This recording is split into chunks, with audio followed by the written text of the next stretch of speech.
Hi, happy Tuesday, happy joy. Oh, joy. What's everyone up to today? Yesterday, we live died this. What are we going to do today? Thoughts, guesses? Where is the beef? Yeah. Yeah, we're doing stuff. I'm excited. Are you excited? Probably. Probably not. I don't know. I I saw that KC was live just a little bit ago. I was like, oh, we'll watch, see what he's up to. And then he literally was like, and I gotta go. We'll see you later. And so here we are. Here we are. Another busy day. What's up, Abdi? Neil? Same break time as always, Neil. Just go out. Hey, what's up? And back at it. I just got done myself, as usual, watching from the shop, says Snail Trail Dale. I need to buy some micarta. Which company? Which one should it be? Just skip all the others, order some from here. Marco, Mick, hey. We're going to do something today. Well, we did something yesterday. What are we going to do today? I got to figure it out. I'm missing. I thought I had another thing, and I don't see it. But I do see that. But we're going to do another project today. We got some time. It's a little after 4. Got a few lives that are popping on a little later. Maker Supplies, that's the one. Maker Supplies, screen cap. I know you gave me a list, but I figured I'd just skip it and just go straight to that one and pick out a few slabs. I don't know which ones I'm going to do with what yet, but I've got several of these blanks to make some handles for. I have a couple nice pieces of wood that I'm going to try, but I figured I'd also order some micarta. The only way to actually do stuff is to get the supplies to do said stuff. I got some I'll send you. I want to get another ring, Dale. I've got this one, the green one that I got from them. It's a little big. It's kind of more of a thumb ring. Measurements, I mean, it fits on this finger perfectly, but I kind of wanted one that's a little smaller, couple sizes smaller than whatever this was. I think this was a 13. I mean, good Lord. Good Lord. What's up, Paul? Anybody order the Orlock from Concept yet? I ordered mine. Terry from 1931 Leatherworks. His design is now available. It's called the Orlock. I know. No, Snap. I love it. I know. You made exactly what I asked for. I love it. It's right here. It's quick. Boom. I've got it. I want more. I want more. Other finger sizes. Smaller one. Different color. You know? It's fun. What's up, Hendro? How are you today?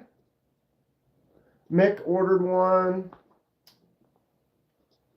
Hit me up. I will, dude. I've been so busy. Just lately, I haven't had a lot of just the time. I have no time. And I spend a lot of it on the channel and stuff. Not making excuses. It just the life goes, and I have more projects to do than I have time to do them. On Saturday they said Monday. On Sunday they said Tuesday. On Monday they said Wednesday. I bought the damn thing on Friday. Cicero. No, that's just mean. That's just mean. I'm not trying to be mean. This is a positive salute to it to arrive in the mail.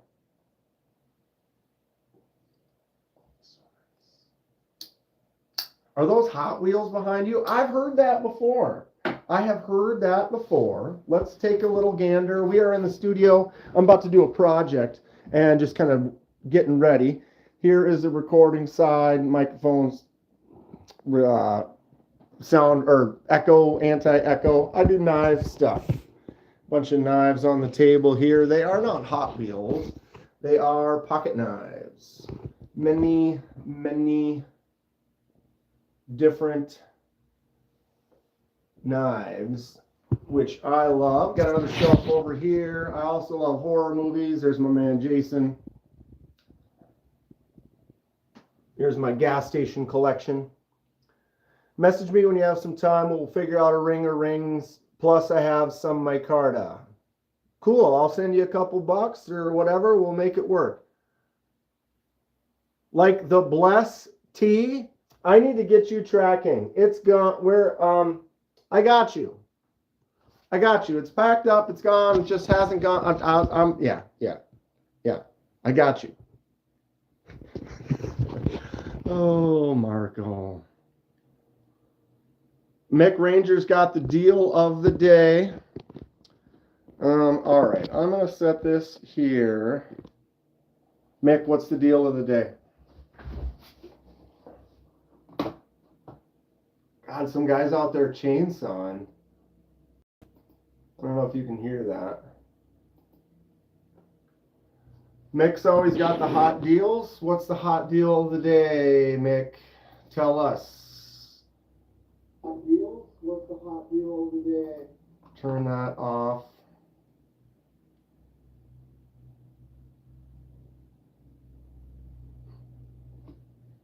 Never enough time for anything. I'm working on it. We're getting there. Oh, I'm missing. I keep forgetting to do this. I miss chat because it gives me top chat, not live chat. What's up, Robin? Buy one at twice the price, get the second one free.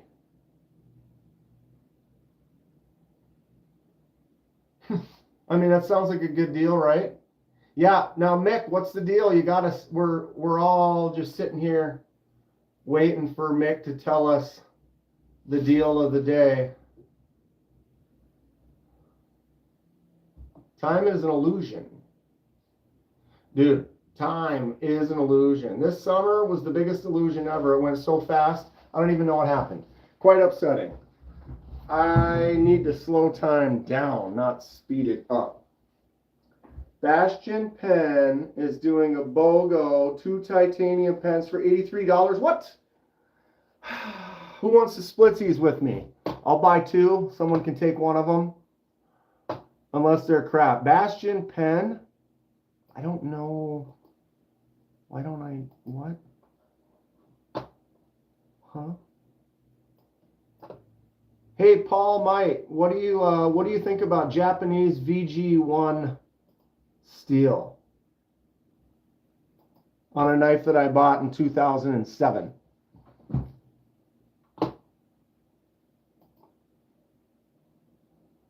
Buy one, get one half price. Okay. Page not found. Boo. What? Page not found.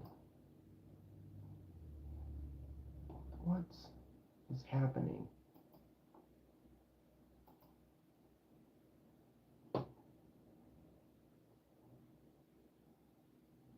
Wow. Anybody have one of these Bastion pens? What? Paul says, what? It's probably ass by today's standards.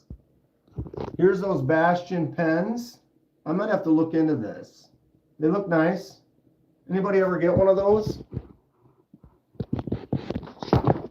All right, Paul.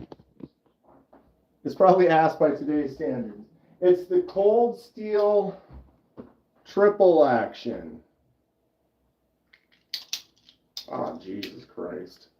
Cold Steel Triple Action, circa probably 2007. And it says VG1 stainless, made in Japan. I mean, this is it's a butterfly artsy flare knife, double end. It's cool. I mean, you can't really get these anymore. It's fun. It's got that neat kind of design.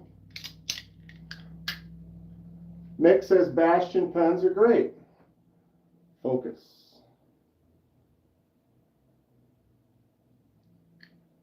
Chipped Metal showed one of these today. Isn't that funny how I've shown it on the channel quite a bit, but these, you can't really get these. Someone said they found it on Blade HQ, but not in stock. It says VG1, Gabe, and we're talking from like 2007. Maybe 6, 7, 8 was the year that I bought that. It's been a while.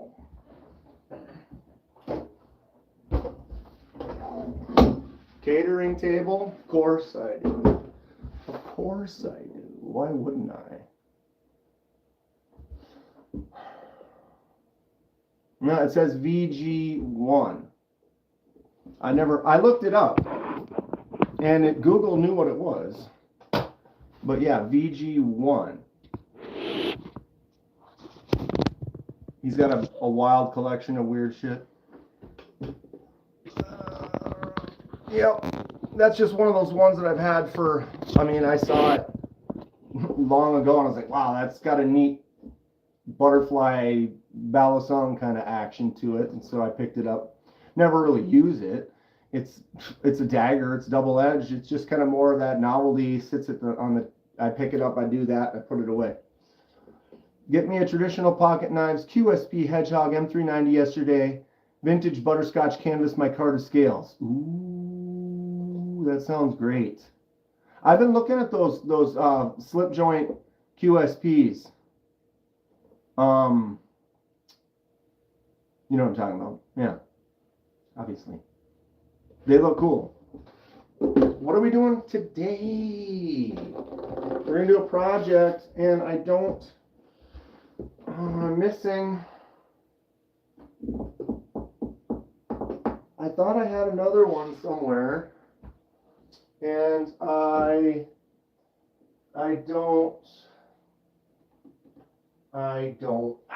don't know. I had some copper and some brass. This must be the only one. So I guess that's the one we're going to start working on. I was going to make a video for it, but we can do lives. Give me we flipper deleting the send cut. I don't know if I should be doing that in the house. QSP slips have the orgasmic walk and talk. They do? Oh, now I definitely need to get one. Robo Steve. There was once a Robo from Manitoba who was down by only 5 real toes. What's up, Henry? What's up, Kane?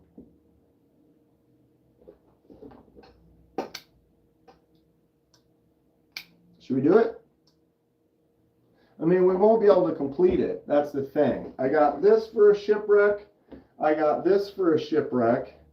This pen. I thought I had one other knife that I am apparently incorrect about. So when you get enough stuff, you've got it, and then you're like, oh, I thought I had one more brass handle. Brass. And I guess I don't. So we'll have to do this one. So we're shipwrecking. What do we have? We got at least an hour before anyone goes live, so I got time. No stress. I think UPS lost my misto. Ooh, moment of silence, please.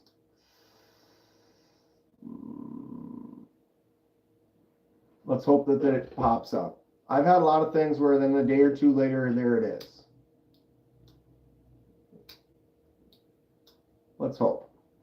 All right. Let's see. see. Now, if I move up to here, move this there. Can we see what's going on right here? Okay. Can't see my face, but I can get down like this. I can get down. Clint Crosby. Rip the Misto. This thing roll away. I'm going to find that other copper knife after we do this. You know that's exactly how it's going to work. Alright, we've got that, we've got that. I am going to go take a look in the other room really quick and see if I can find that. I got a string hanging out the back of my... I'll be right back.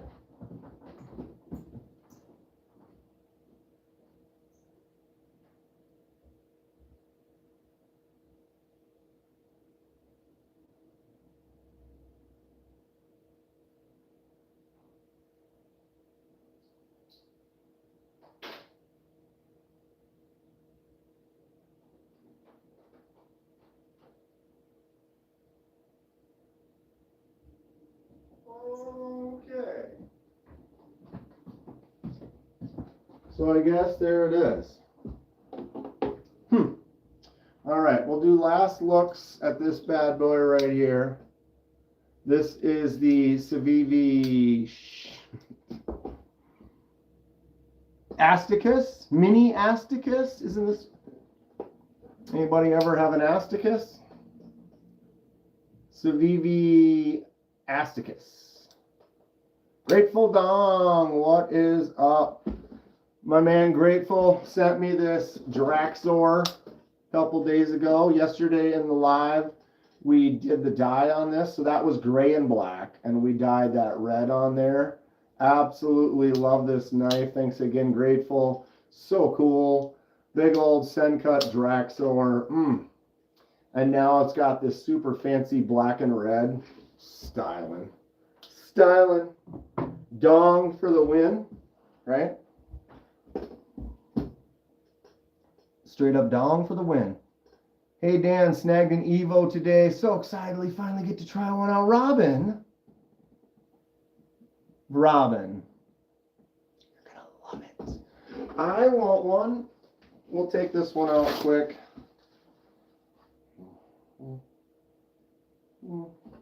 Oof. Oh. Tell me. We need more light. It is bright in here today. Definitely probably one of the coolest knives I've ever seen. This is the 3.0. 3.0 with that gorgeous pocket clip. What's up, Dirty Dan? How you doing? All right, let's put this aside. Let's get to work. We're doing another project. I think the project was fun yesterday when we did the dye. So I want to start, tell me what you guys think. I want to start doing lives. I'm changing it up, trying to keep it interesting. We're going to start doing some projects during the lives. That Evo, dude, that's got to be probably one of my absolute favorite knives I've ever handled, touched, felt. That hollow grind on there is like wild stuff. All right, last looks. The Civivi, am I right? This is the mini Asticus, right? Boom. Flipper tab only. I don't think you can get in there, no. So I also have the Damascus Jade version of the same knife. LOL Asticus. Yeah, ass to kiss. Asticus. So we're going to shipwreck this one. We'll probably dye this one. What color should we dye this? And then should we swap? Should the shipwreck get the silver stuff back on it, or should it get the black on it? Or should it get the black with the silver blade? Or should it get the silver with the Damascus blade? Or should it get the black with the Damascus blade? we have options.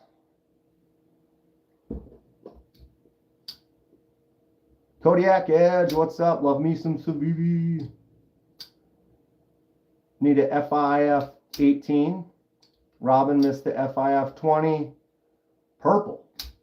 Purple. Purple. You see, you posted it twice, so I had to say it 4 times, I guess. So we have options on this. We're going to do something to both of them. I don't know. We're going to do them both today if we have time. We'll see. Can you say that again, please?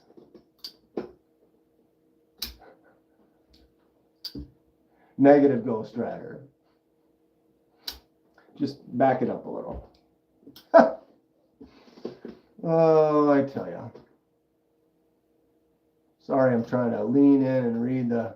I think he said yellow. I think he said yellow. Okay, we also have this pen.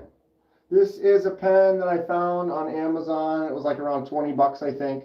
Little screw top. Boom. Looks like it's all brass. We'll probably have to take... Oh, it does have writing on there. What does that say? Oh, it's a little M. Montique. It says Montique. Out of focus. Montique. That I couldn't focus. But yeah, so we're going to do that and this in the shipwreck. So we won't have the finished shipwreck today, but we're each gonna what? Brass coated nickel? Is it? We don't know. As far as this one goes, I'm assuming it's going to be brass. This one's copper, but it's got that coating on there. We got to remove that. So let's get to it. I need some tools. All right. Final look. Right there.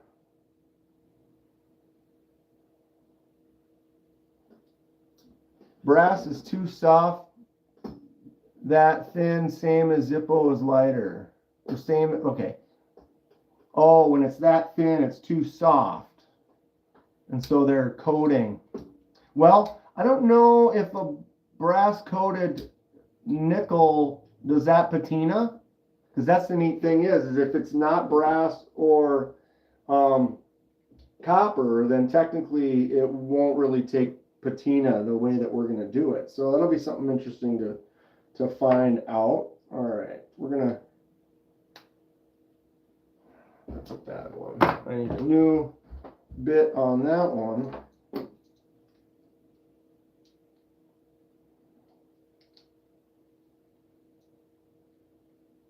course, that's an 8.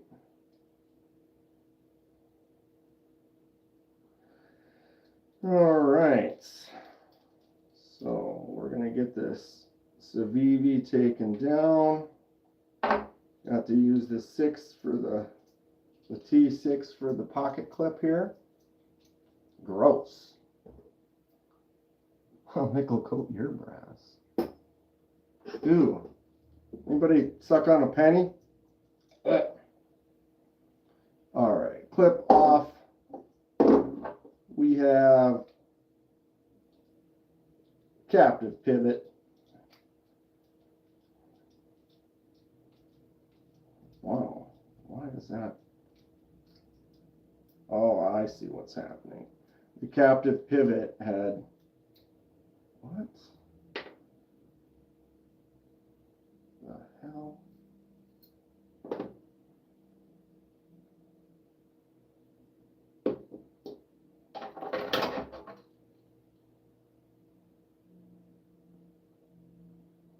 That screws into what? The literal...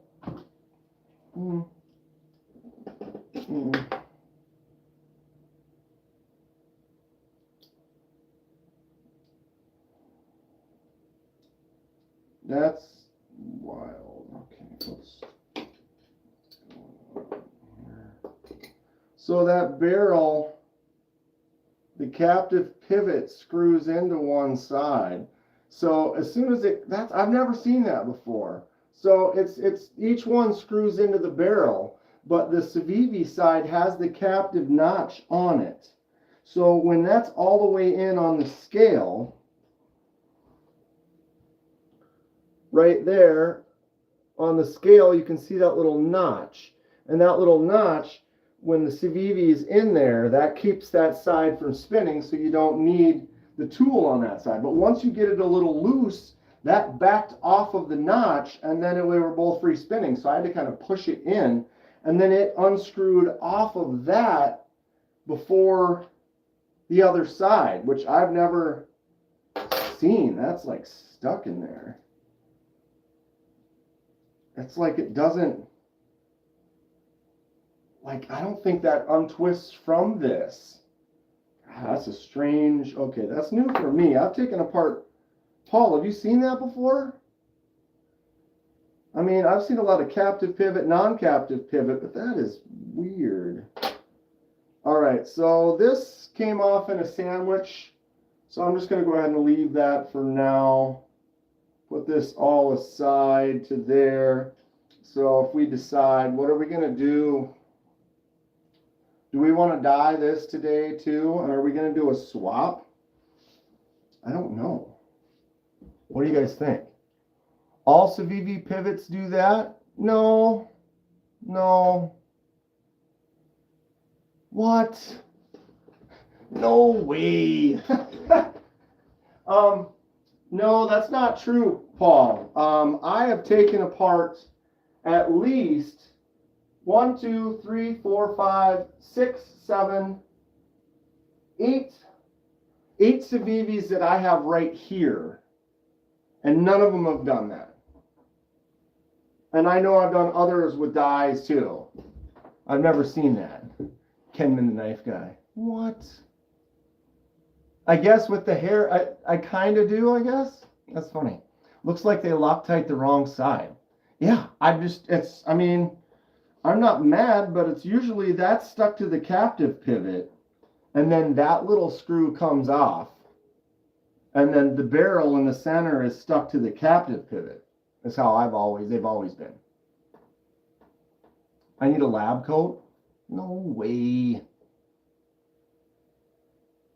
Paul says they were Loctited correctly. Paul knows best, right? Why is Mick mad?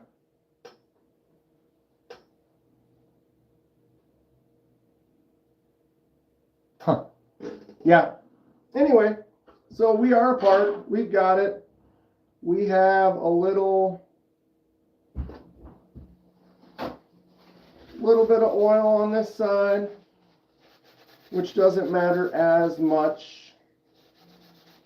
And I wonder if that makes a difference, if I should do that. What do you guys think about the final build? What is your favorite slip joint? Good question.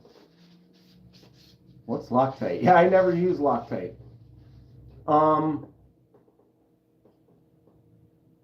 My favorite slip joint is tough. I would say my favorite slip joint I don't actually have. It was the one that Neil Valley, N Valley, sent me to review. The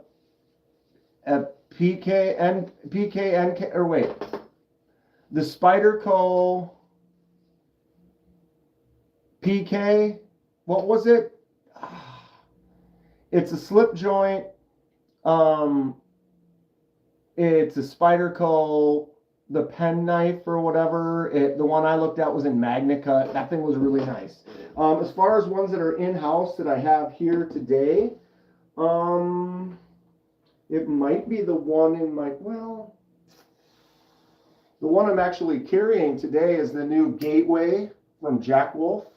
This is their intro series, 14C28N with the abalone. This is a really nice budget slip joint. Yeah, I had that one in my pocket today. I would say one of my favorites though is this Rosecraft right here, the Stinking Creek Sow Belly.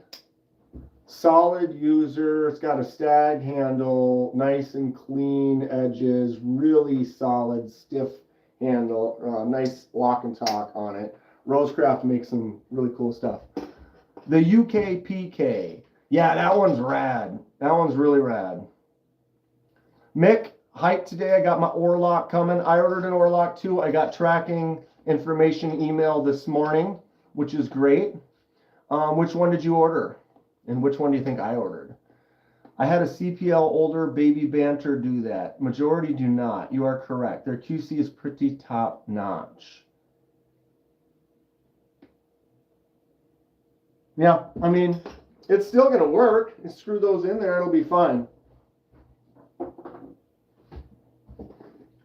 All right. Dirty Dan, yes, I am getting a Stash V2. I'm planning on getting the Pistachio, the Altum. Mick Ranger ordered the Plain Jane Titanium Oarlock from Concept. That's Terry, 1931 Leatherworks, new design, just released from Concept. Eagerly been awaiting it. I ordered the Blackwash Titanium one. I'm excited about it. Very excited. No, I got the Blackwash one. Something about that Blackwash that Concept does. It's got a nice black coating on it, but then they kind of knock it down. So the edges kind of start to turn silver and stuff, so it looks a little battle worn. I dig it. I dig it. So do I take this one apart now too? Are we going to do a swap and maybe put the black hardware on with the Shipwreck? Or what do you guys think about Shipwreck? Should I put it back together the way it was with all the silver hardware? Or should we take it and swap out the black? I'm almost thinking at least maybe swap out the black hardware and then maybe still keep the silver blade. And then this one we could dye and then have silver hardware with the Damascus blade. I don't know. We have options. Or do I just leave this as it is like I've had? I've had this for over a year or two now. I could just continue to leave this be the only jade one I've ever had. Pistachio, right? You're going to go for the dark mode and the Tiffany blue. They're all nice. I think just the titanium with the diamond texture on it is great. It looks really good. But something about Altum. I like Altum. I think a budget tri-stash in Altum just sounds beautiful. I've held them all. They're great. The Altum has a really nice texture on it, similar to this here on this Titius, where you got that nice feel. Kubi Titius. I dig it. I like Altum. I like yellow. Yellow is just a color that I enjoy. So for me, it's not a big deal that it's in yellow. Which one are you getting, Dirty Dan, or did you say? Or no, it's right there. Yeah, you're getting the dark mode. Didn't somebody else say they were getting one too? Gross. You don't like the Altum? I don't know. I like it. I like it. I like it. Okay, so for now, we will take this pen apart too. So the cap is good. This probably take out that. And then I think there's nothing else in there. I don't want these threads to really get messed up. But then these are covered because this goes here. I think we're just going to leave it like this. Hollowed out, and I'm going to shipwreck it like that. And we'll see how that goes. You could consider doing it like this, because then it would match when the lid's on there. But the thing is then this entire section would not be shipwrecked. So we'll probably just take that pen part out, call it a day. All right, I'm going to move that to a safe place out of our world. Altum will never enter my collection. Yep, it's not for everybody. It's not for everybody. Who wants their knife to look like a screwdriver from 1982? I mean, sure. I have one. Oh, look at this Civivi Bull Tusk in Altum. Awesome. Right? Like, no, that's gross. What about my Kaiser Assassin in Frag Altum? Huh? I got a mini Main Street from Concept in Altum. Of course, you already saw it, that Kubi Titus. Okay, that Assassin was kind of neat. And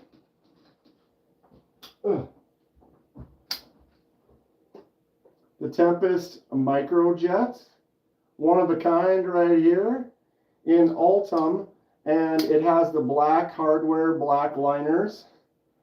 The blade was black, but I hit it with a media with a bead blast and gave it this kind of a gray matte black kind of a finish, which is cool because when it was all black and it was closed, it was the same shade as the liner. So you could see when it's open, you can see through it. When you close it, it would just all look black.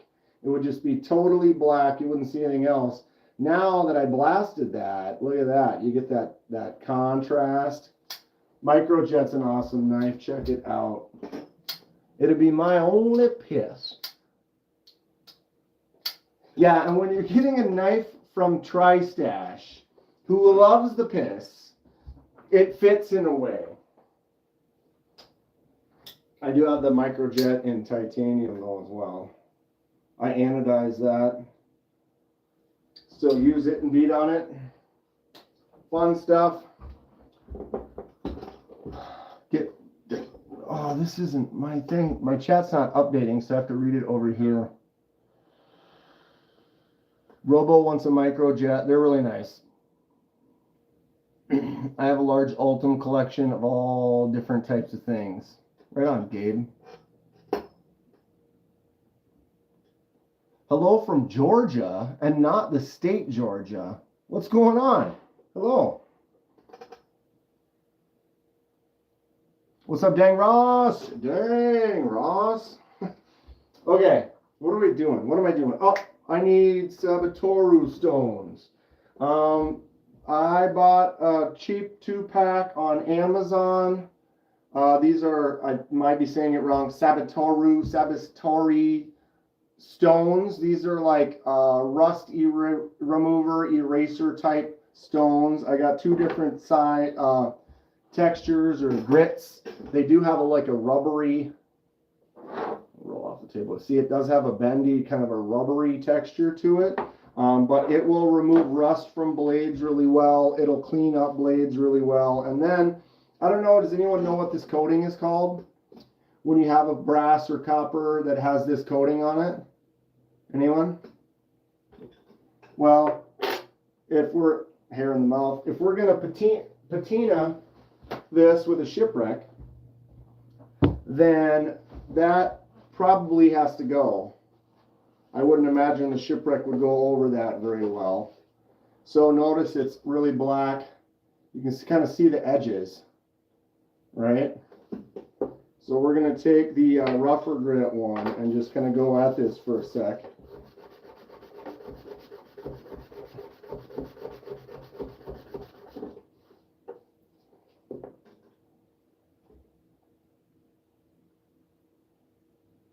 Takes it right off.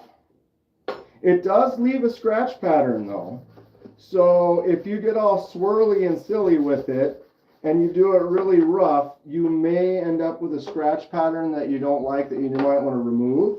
But you could also sand remove that scratch pattern. I just moved to the lighter grit one, trying to do both sides kind of evenly, even pressure so that it doesn't have any strange scratches. But we're also doing a shipwreck. For those of you, here's a shipwreck right here. So this was exactly like this handle when I started.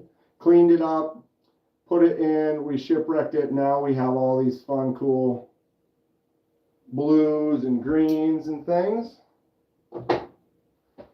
Here's another one right here.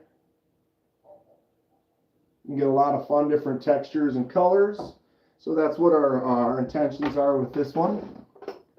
This is giving me an old infomercial vibe. All right, ladies and gentlemen, today we're doing the shipwreck. First step here, we really want to clean off our product.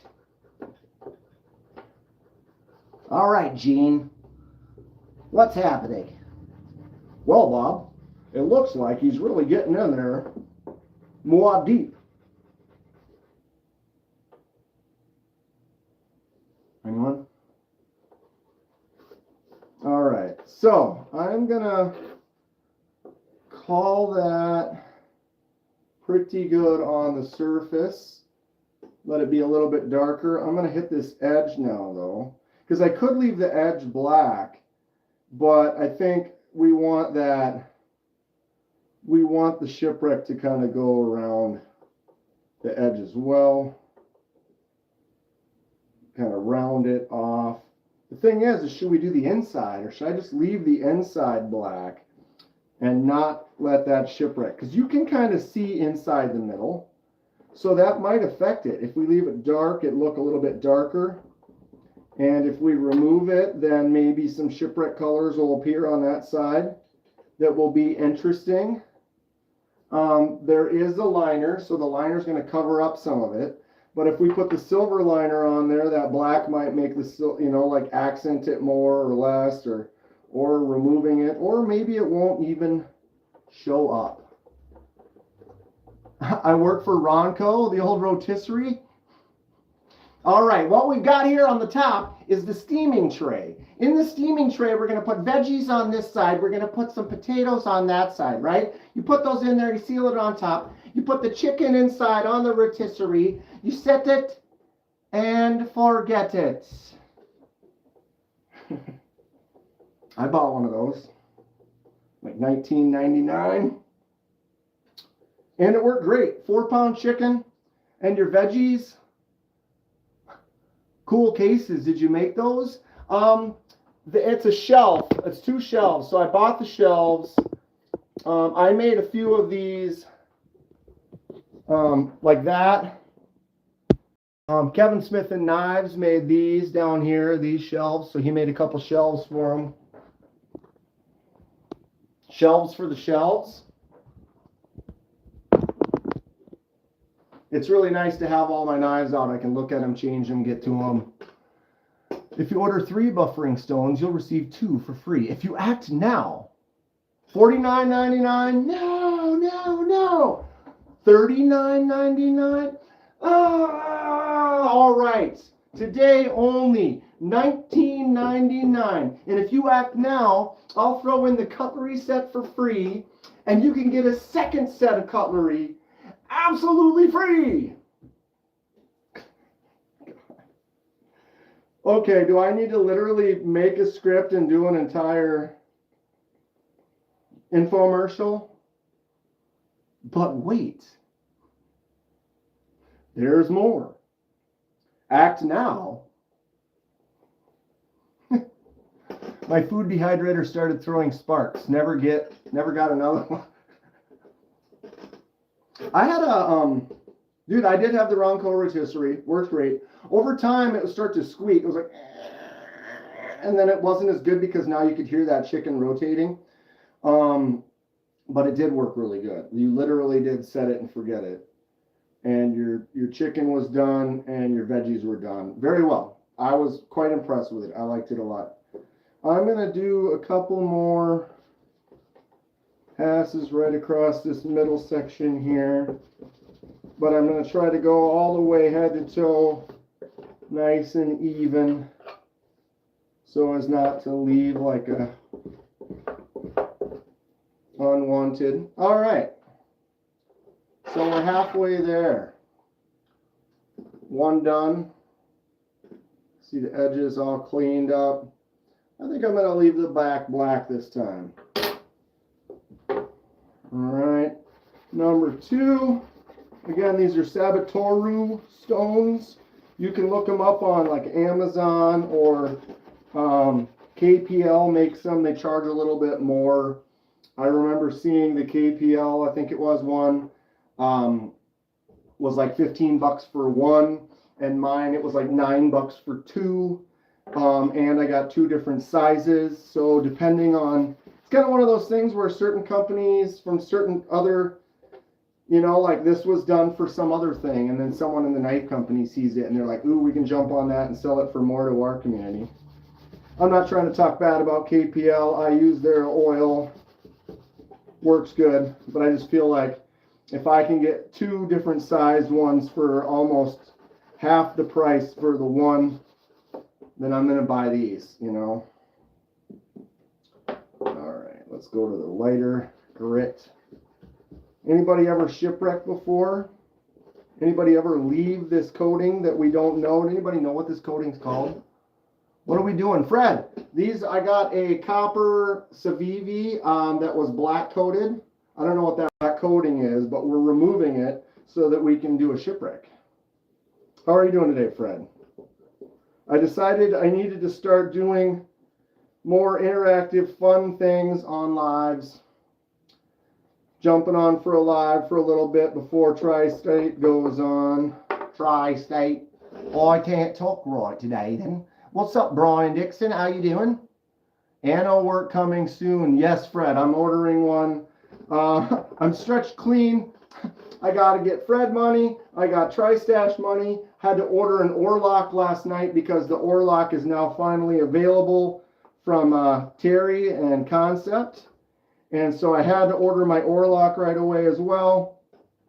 Now I'm looking at buying a power source for doing some anodizing at home. And that is also on the list to purchase.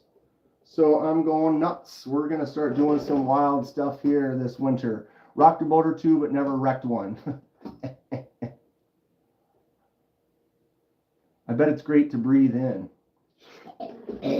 This stuff is thick, whatever it is. Nobody knows what this black coating is that they put on the brass and copper items. Anyone?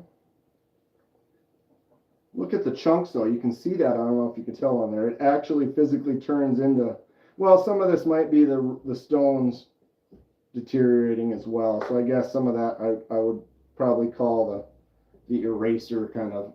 See, there's a little wedge groove. Get into the groove, boy. All right, I think we're looking good here. All right. Move those over. Hands are dirty. Wow, look at that. Nasty. That's nasty. You guys ready for some shipwrecks? I gotta go get some popsicles. Gotta have popsicles if you're gonna do a ship. That's a hard one. Shipwreck. Yes. All right, I'm gonna go wash. I'm gonna go wash really quick. It's literally called blackening. Got a buddy who's a pro. Never had to do it.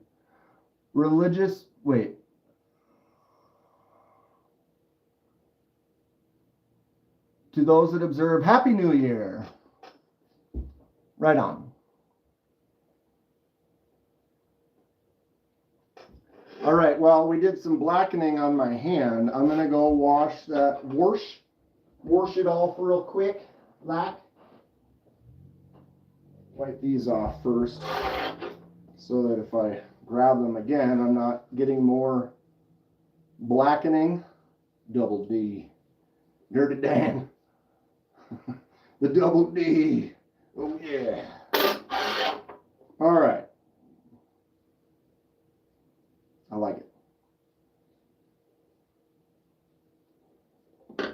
Here we go. Give me 1 second. I will be right back.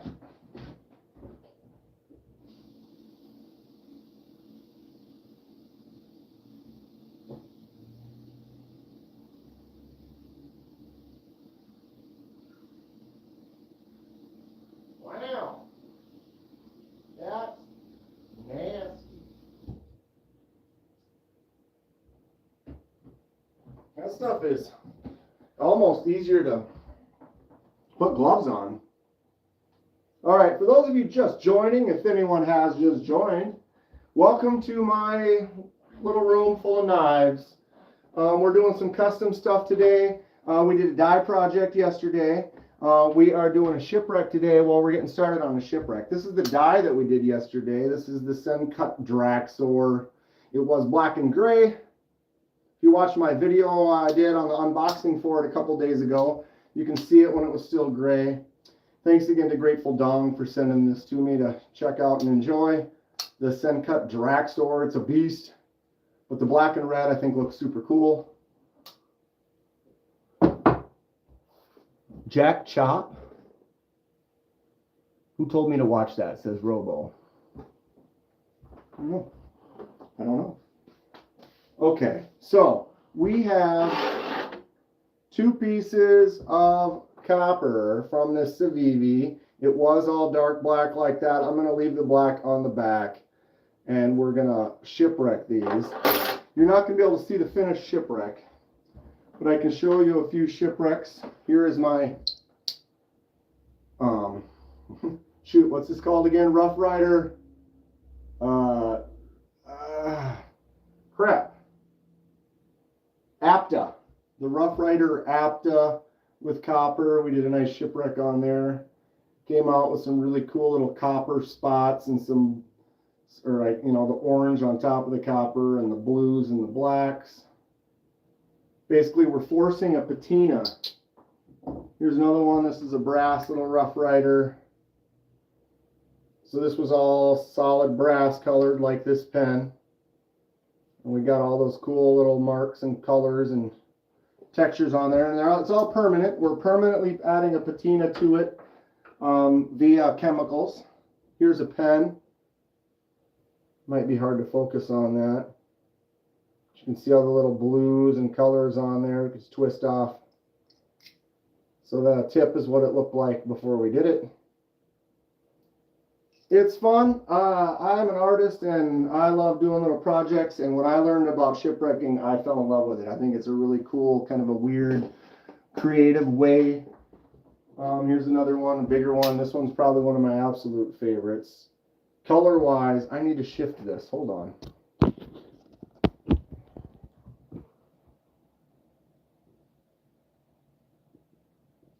Right? Tell me that doesn't look sweet. I dig it. I got another one right over here. QSP Penguin. I think this one looks like a map on Zelda looking straight down at some like lakes and some rocks and stuff. Super cool. All right, so that's what we're doing to this. Do I have any other shipwrecks? Here's another one right here. Oh, Jesus. Little Civivi X-Arc. So this is what the shipwreck would look like with black and the Damascus. So do we like that? Or do we want to keep it with the silver on this one? Because I can swap out this Damascus blade for it. We can actually wait until we're done and hold them up and kind of decide. What's up, Adventure 50? For those of you that aren't in the know, you're looking for some more content to check out, Adventure 50 has a little channel, been making some good content, having a good time with knives. Go check them out.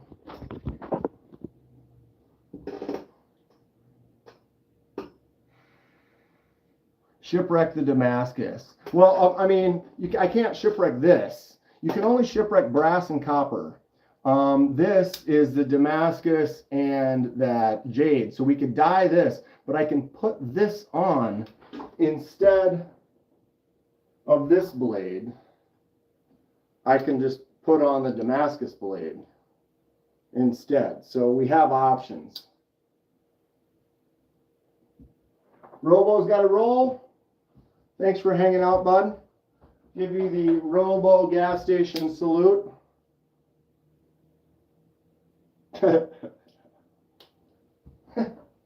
What? Jesus.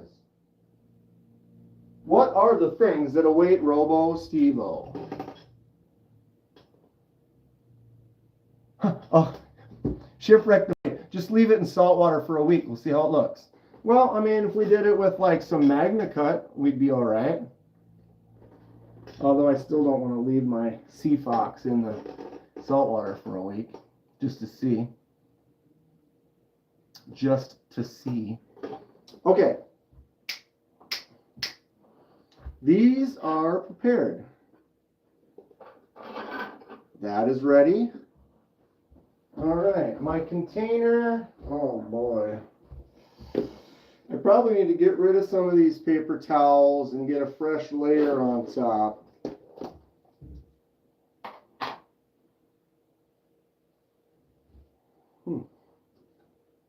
That actually doesn't smell too bad.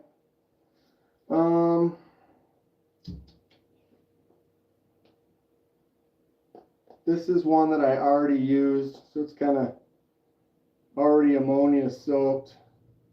I could probably,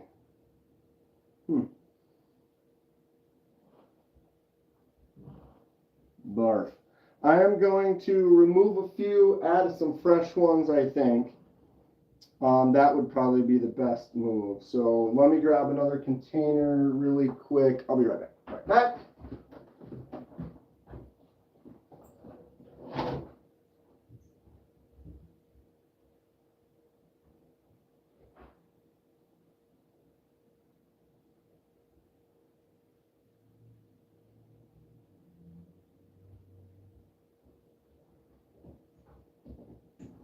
Okay. Rinse my hand off.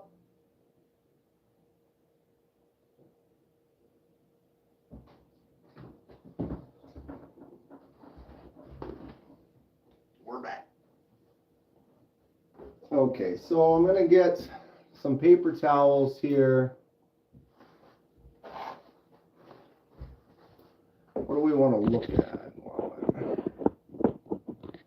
Get over there, and then I can stand over here.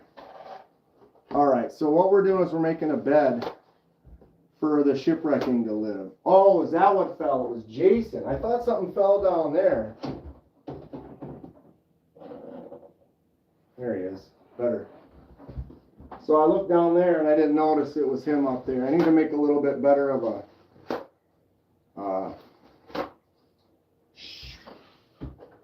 stand. I need more stands. I mean, I got them all standing up, but I need fixed blade stands. Little teeny stands for a fixed blade. So I can take like one fixed blade like Mr. Eddie's knife and just have it sit like that. You know what I mean? Need to work on that. Probably be easy to make them. So what I'm going to do here is tear up this paper towel so that I can make some textured surfaces for the shipwreck. Learn how to shipwreck watching your videos. Thanks, Adventure 50. I definitely did not create this method, but I've been refining some of it. I actually watched several patina videos that had nothing to do with knives, that were just about the chemical process, and definitely some of them were jewelry artists that will take little chunks of copper or like brass, mostly copper, and then they will patina them and then use them to make like earrings or bracelets and stuff like that. And it was pretty fascinating, just all the different techniques and styles and things that you can achieve. But right now we're just trying to get something, because I like the chunky textures, the variety, the just randomness. And so this is, we're making a surface that isn't flat. And so when we put these in there, it's going to be touched in different ways by all of the paper towels and the different chemicals that we add to it.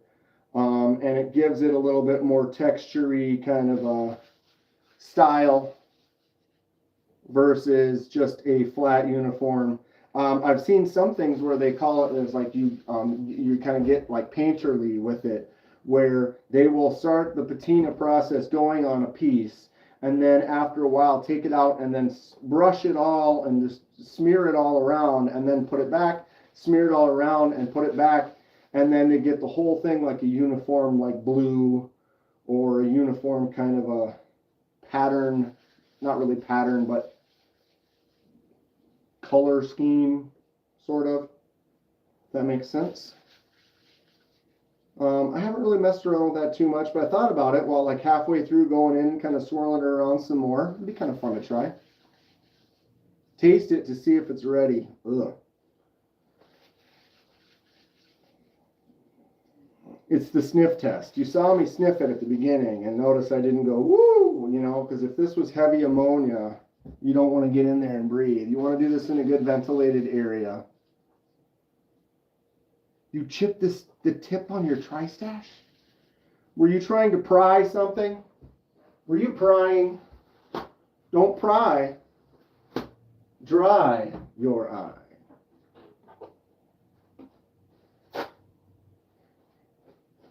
Is this the best way to do this? I don't know. I don't know. Edwards. What's up, my man? Doing a little live shipwrecking. Actually, it won't be a live shipwrecking. It's a live shipwreck process, which will then turn into a shipwreck tomorrow. Maybe I'll just leave it in until Thursday. You know, I keep all my shit together in a nice little rolled up ball. See, you put it on your hand like that, you just grab it.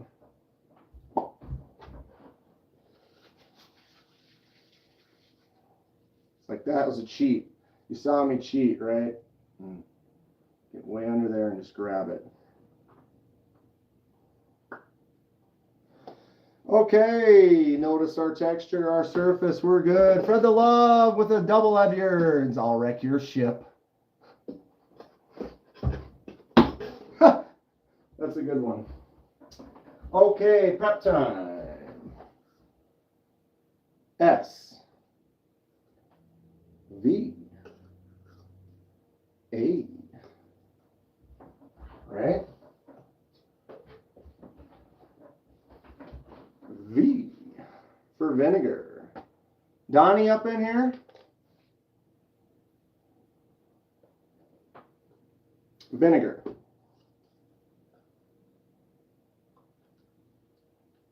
Little vinegar. Syndrome. Done. We're going to do the ammonia last. I've got some rock salt. Got some regular table salt. I have some used coffee grounds. What? Used coffee grounds. Soy sauce. Brought to you by Ronco Rotisserie. S is for syrup.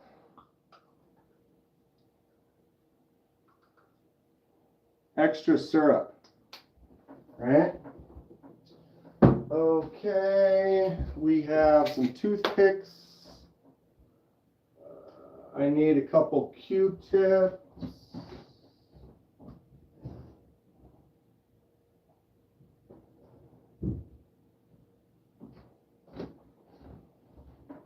Couple of Q-tippies right there. We've got salt. All right, can you see all my treats? All my stuff. Okay, so I'm trying to get everything ready before we get out the ammonia, because the ammonia is what goes stink. I forgot to like. Please hit that like button if you could. Help get it out there. Help share with the people. Headyards. What's up, Dylan? We could try syrup. I haven't tried syrup yet. I haven't tried syrup. I need to experiment with some more things. Maybe syrup is the next evolution. All right, it's ammonia time. Hold on to your butts. Try not to breathe this in. Trying to get it on all the balls. And then you want a little bit, at least enough that it's collected a little on the bottom so that you're getting vapors. And I'm getting vapors. Oh, wait. Ammonia. A little of that in here so we can do a little splash dance. Oh, boy. Woo! All right. Fan is on. Wind is moving. We are good. Don't breathe right over the top of that. Is ammonia the key to speeding up the process? It's ammonia is the trick. Ammonia is what makes the vapors. I'm gonna seal that for a minute. Ammonia makes the main vapor. Essentially, ammonia and salt are your main things. If you put some ammonia in there, you put some salt in there, and then you put a couple sticks across the top and let the piece sit just in the vapor air above that, it will patina. It will take. The salt is really what gives you the blue. So the more salt, but the thing is a huge chunk of salt will not turn blue under the chunk of salt, but all the way around the edge of it, it will. So small bits of salt everywhere, or if you get it a little painterly and spread it around and then let it sit longer, you could get a nice even blue if you really wanted to. And then sometimes, like I did this one with hardly any salt at all.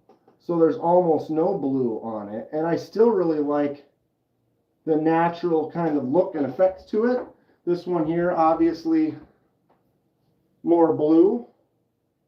But it just depends on what you want your final thing to look like. But really the problem is the ammonia is the main trick.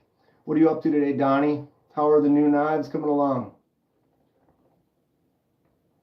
Isn't that great? Dylan gives out extra stickers with his knives. Very cool.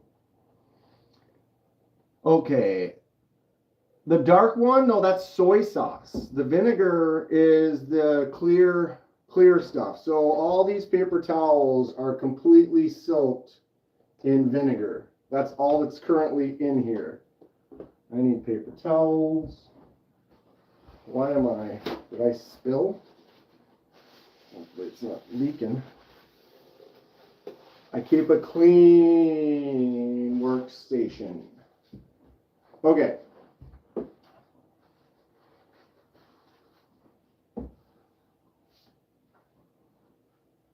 Oh, it makes the dark marks. I don't know if the vinegar or the soy sauce. From what I'm noticing, I think it's the soy sauce because it's kind of got some water and it kind of acts as like a resist. But then it's weird because you can never really tell for sure. But my prediction is the darker spots come from the soy.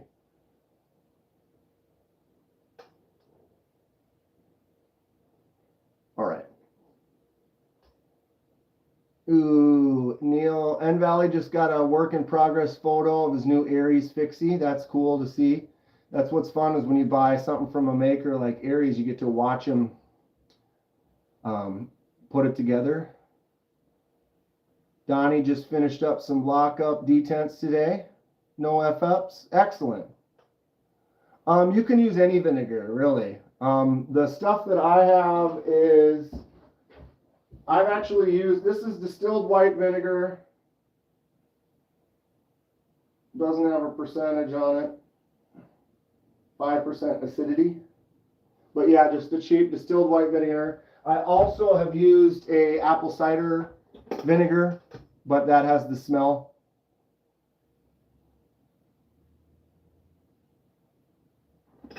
Which I'm not a fan of. Apple cider is... Had a little issue with some Hornsby's back in college, and I don't really do the ciders anymore. Okay, so we have our container. We are going to put this stuff in. How am I going to get this to all fit? Bing, bing. And then bing, bing, probably. All right, so we're good to go. We have the pen. We don't know how well that's going to do. I checked it out when I ordered it to make sure that I bought brass and it was actually brass. There are things you can buy that say they're brass or copper, but they're not actually, it's coated. And so it's not actually the material. So if it's not, it won't work. But we'll find out. That's the neat thing about it. And then we have the scales ready to go. So we are going to get these in. Let's open this back up. I am going to swap this so it's not directly in below me, so I'm not getting the fumes directly in my face. Woo! I won't drink tequila after, yeah, dude, tequila is real. What's up, Stacy? Hi there, Katie Kate. Everyone got to start cooking dinner, so I'll be lurking. Dinner is some skets, little spaghetti. I could go for some spaghetti. That sounds great. We're doing some shipwrecks here, Stace. Okay, so we're gonna start putting some of this product on here. So we're gonna take the pen. I'm gonna take some ammonia on this Q-tip and just kind of random. It's gonna bead up. It's gonna roll around. This is round, so obviously it's not gonna fit right. We're gonna get a little soy sauce here. Same kind of thing. You barely will even notice, but you can see there it is, starting to roll around there. The control is going to be minimal, so that's why I just get a little loose, just allow it to kind of do its thing. Maybe a couple spots of vinegar, let them kind of bleed together and whatever. And then I'm going to take that and I'm going to drop it in right in between those like that. I'm going to take a little of this coffee, sprinkle. I'm going to take a little salt. I could probably do this when several of them are in there, but here we are. Okay, second half of the pen.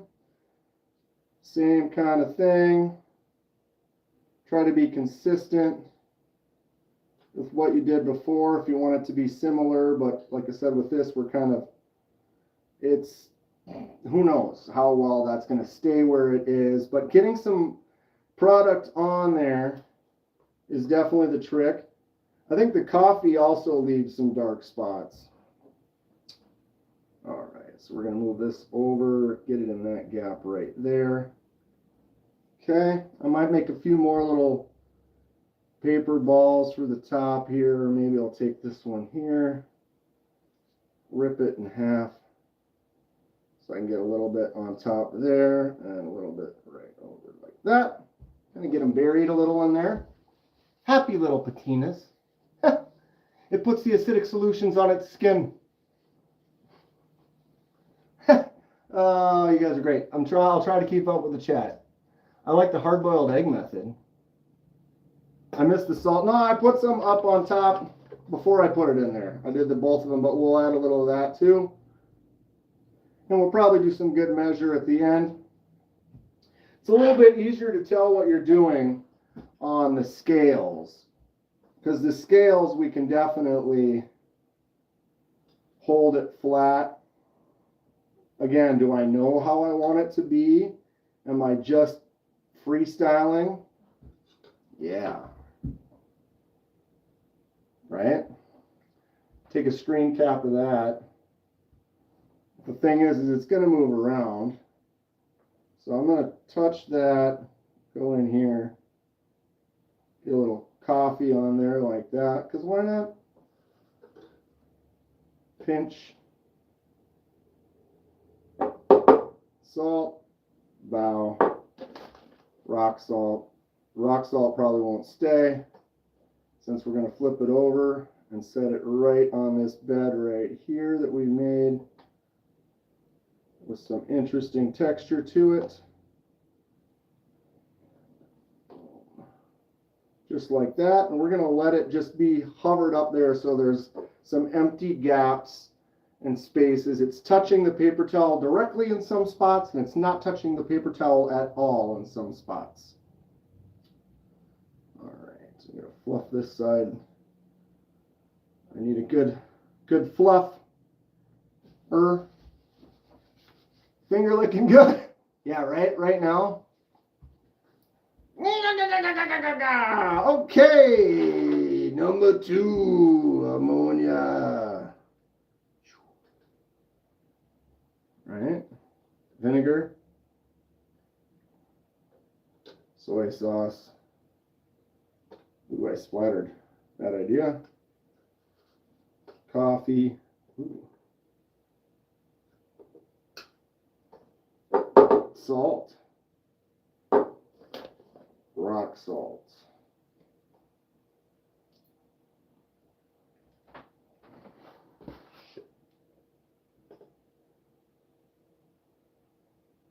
Got it? I'm going to do it this way. Just like that, we've done it. Okay, so I am going to get these out of my life.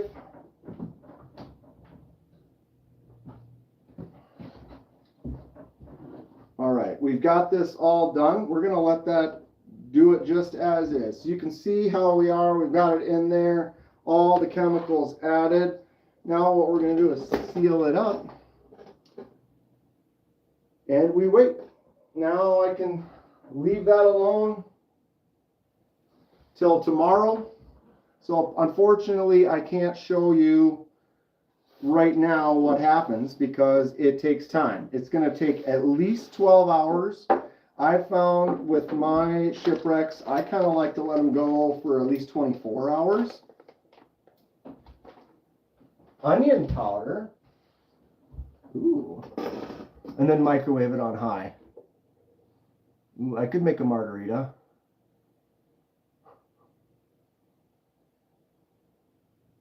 Will chemically formed blue rocks work too? Asking for a friend. Yes. Yes, they will. Someone bought me a... Where is that? Someone bought me a bag of that. That's hilarious. Where were they at? Someone was at some place and they had like movie memorabilia stuff. And they bought me a little bag of the blue rocks. It's actually sugar, like rock candy. But it's in a little bag. The blue Heisenberg special.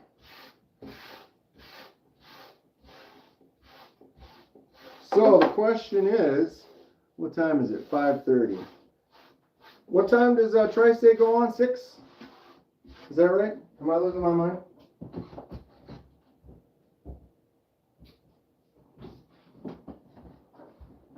Is he on in 20 minutes? Ish.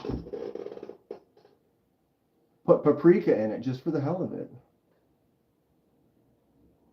Set it and forgot it. Yep.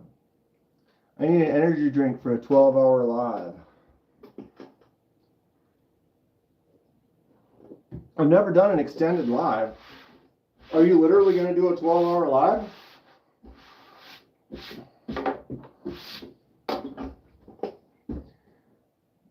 And what's going on, Gonzo? Yeah, I should have, oh, and here we go. We've got one ready. A finished shipwreck right there. There it is. All done. Forgot the pepper. Why go through all that work when I can just throw it in the ocean and leave it in the ocean for 100 years? Right? Why not? 8. But what's 8 o'clock your time?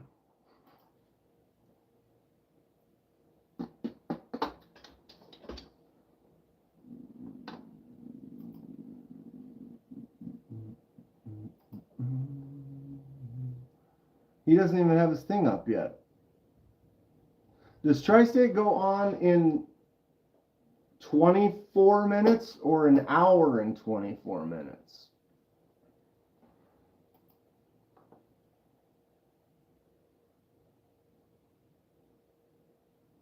So an hour and 24 minutes. I have a buddy that left 2 sets of Hinderer scales on his gazebo for 6 months.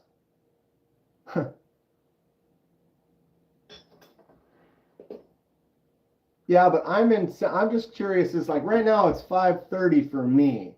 So he starts at 7 o'clock for me, is what I think. Does he go till 10? That's why I was like 6 to 9.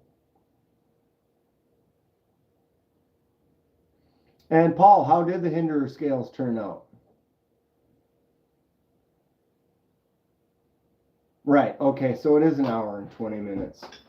Do we want to dye this? Anyone? Should we dye this one? Should we save it? Do something else?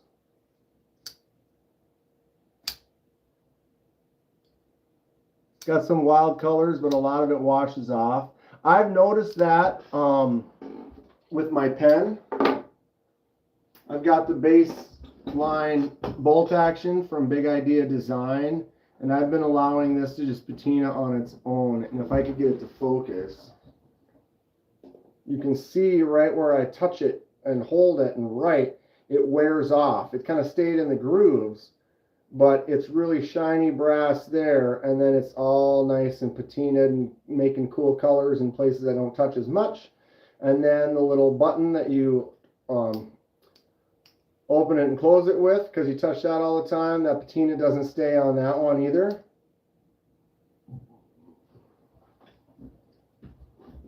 So it's interesting. And what was it? Bob's Pocket Knives had a knife he carried for a week and let it patina, and you notice one side was not patinaing as much, and I think it's because it was wearing more like in his pocket the way it sits. These are great. The bolt action pen from Big Idea. This is their baseline one. I think these are like 60 bucks. I carry this one almost every day. I like that it's a little bit shorter than a normal pen. The other one I carry a lot is this Zebra. It's a stainless Zebra, but it's a standard size Zebra. So you can see the bolt action is a little bit shorter, but it's fine. Dark green is a tough one. He did a fresh off the roof pick and then clean it up. I'd like to see those, Paul. It sounds fun. And yes, you can clear coat the copper so it won't wear off. I have done that on a couple of mine, like this one here. I did put a clear coat on this after the fact. And so that clear coat is going to keep that color kind of set, and it won't continue to change. Same thing I did on the Penguin. So I clear coat a lot of them. It's pretty easy to do. It takes nice, and you can't even really tell. I use like a matte clear, so you can't even really tell that I put a clear coat on these. And it also does kind of help make the colors on the Shipwreck pop a little bit more. Oh, that Apta sound.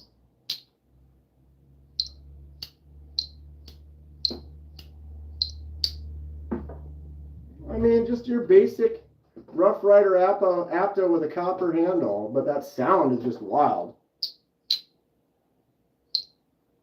And you can just let age just do its thing, but we're trying to force it fast. That was the whole point of the Shipwreck, because you want something like this to happen in like a day, which is fun. Sounds like a smoke alarm. Change that battery. It totally does.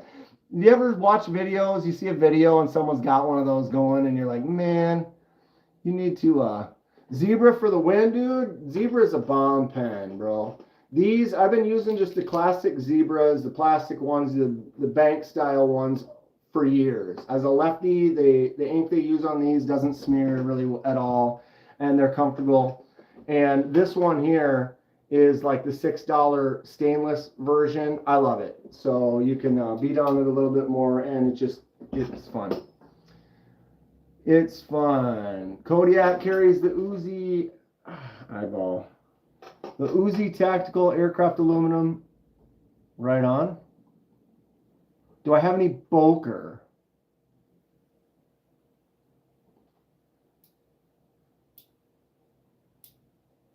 And a handcuff key. There's a handcuff key built into it. That's cool. Boker. Boker, I hardly know her. There's a Boker Magnum. Kukri. That's a Boker. I have the Boker Kalashnikov Auto. This is a lefty auto. Bow. I've got a Boker reality-based blade, the Jim Wagner. Look at that blade. Tell me that's not ridiculous. I got the Boker USB OTF. It's supposed to look like a USB stick. It actually works just like one too, see? Bang. The key's inside the cap. That's cool. Do I have a Leatherman? I don't have any Leathermans in. I do have a couple Leatherman like multi-tools, but I don't have any in here. I need to maybe fix that. I probably need to do that. Tell me this thing isn't ridiculous though. I mean, come on. Unnecessary, but totally necessary all at the same time. That's just the way I roll. Is it necessary? No. Do you want it? Yes. Kalashnikovs are great. Wow. What's up, Swede? The Boker Karambit. Is that the one that I had? I think. Is that the one I used for a giveaway? I'm pretty sure I had that one. But not anymore. I believe it's called the Snag Bit. Phone was on 1%. Made it to the charger. Oh, I need to turn that on. I don't have that on. I should do that. My bad. If anyone was doing like any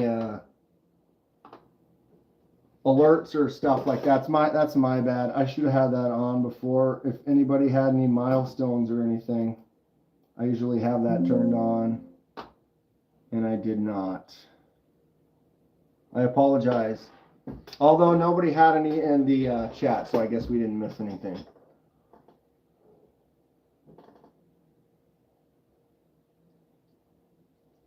If I have the one you want, would I sell it to you? Depends, Aaron. I don't really sell. I'm not like a company that I do sales. This is my collection. I do customizations. I do sell my customizations. But generally, if I buy, what's the pen on the table? There's two. If I buy something, generally it's for my collection. And if I sell it, it was either because I'm trying to get some new stuff or I generally like to keep most of the stuff I get, but if I do customizations, I definitely would sell that because then I can just buy another one and do another custom. Do I have any Protect? No, I don't. Boker Mermaid is the only Boker. I need to get one of those. So this is the Zebra 701 stainless. This you can get at Target or you can order on Amazon or whatever, but it's just a nice stainless standard Zebra style click pen. These work great. I love it. This is the baseline bolt action pen from Big Idea Design. I got it in copper so I could get a nice patina on there. You can also get them in brass and titanium and some Cerakoted versions and stuff. Zebras are great though. This is just a simple, I put a little laser mark Kenman on there, but just a simple pen. It's like the standard one you would have a bank teller that's got the plastic, but this is just a nice stainless version. I need a custom buck 10. with a mammoth tooth. That sounds fun. You want to see a cool buck 110? Is this the one? Yeah, this is the one. You might have seen it already. But here's a buck 110. And this, let me, hold on a second. Hello.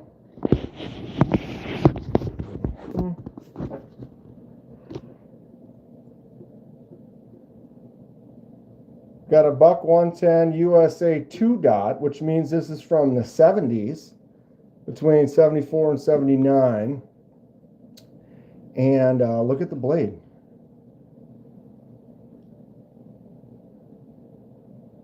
This blade's basically never really been used or sharpened for 50 years.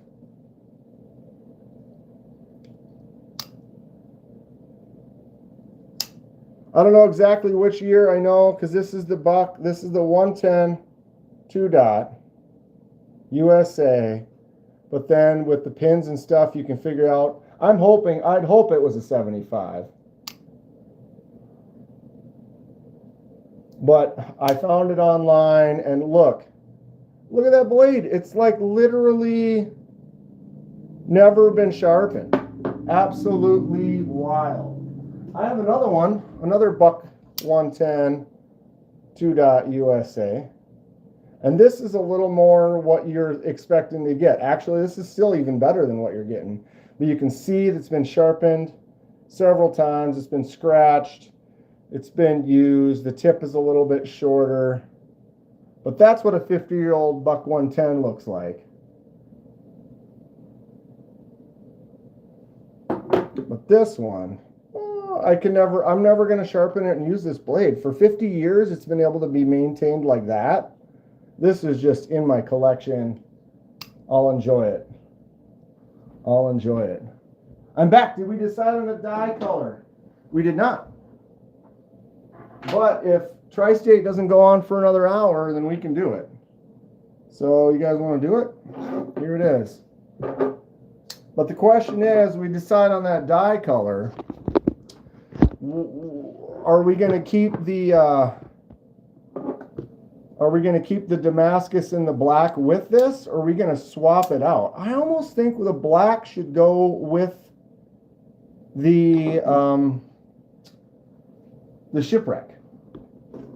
And I'm not sure about doing a purple. I have some violets. I've done purple. Here's one. The Civivi X1. I'd sell this one if anyone's interested. But I've done that purple. Here's my Artisan Cutlery Andromeda. I did a purple fade. So look at how light purple it is here, and watch where my hand is. As we move, it gets darker and darker and darker and darker to a really dark, solid purple. Such a subtle fade that you almost can't see it on camera.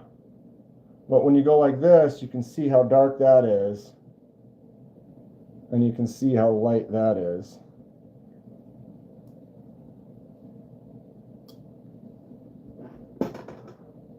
Dong says put the black hardware and Damascus blade on the Shipwreck. That's what I think.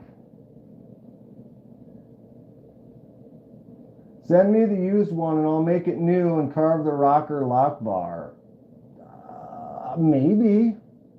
I would consider that. I need a screenshot. Oh, I don't have that on there. Let me go look that up real quick. Hold on. Let me give you something to look at. There you go. Better.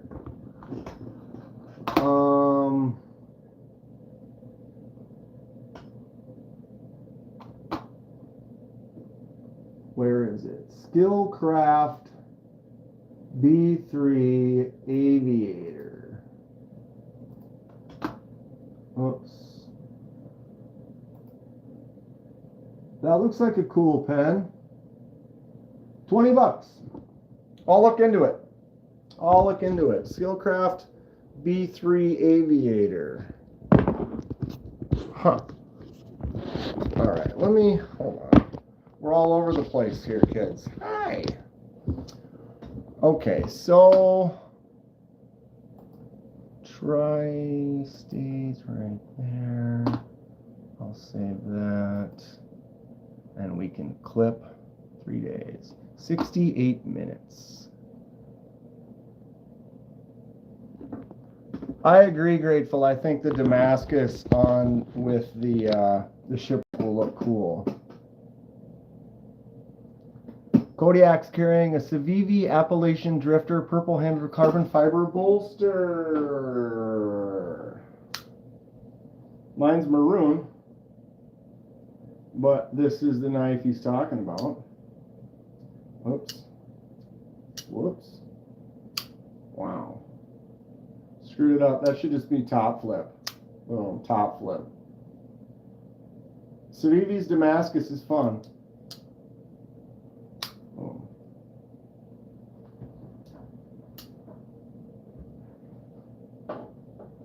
Okay, so we're doing, well, okay, so if we're going to take this off, so now we have to make a decision. I'm gonna say I'm not feeling purple, and dark green might be difficult. Green sometimes can be a hard color to hit.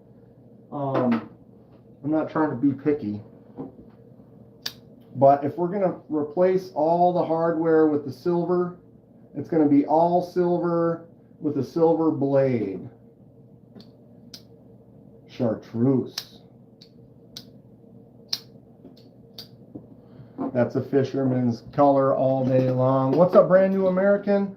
We just did a shipwreck, although there's nothing we could see with the shipwreck. We set it all up and did it, but now we gotta let it sit for 24 hours. Now we're gonna take knife 2 and we are gonna dye it. Because why not? I'm gonna start doing more customization lives. Is that a word?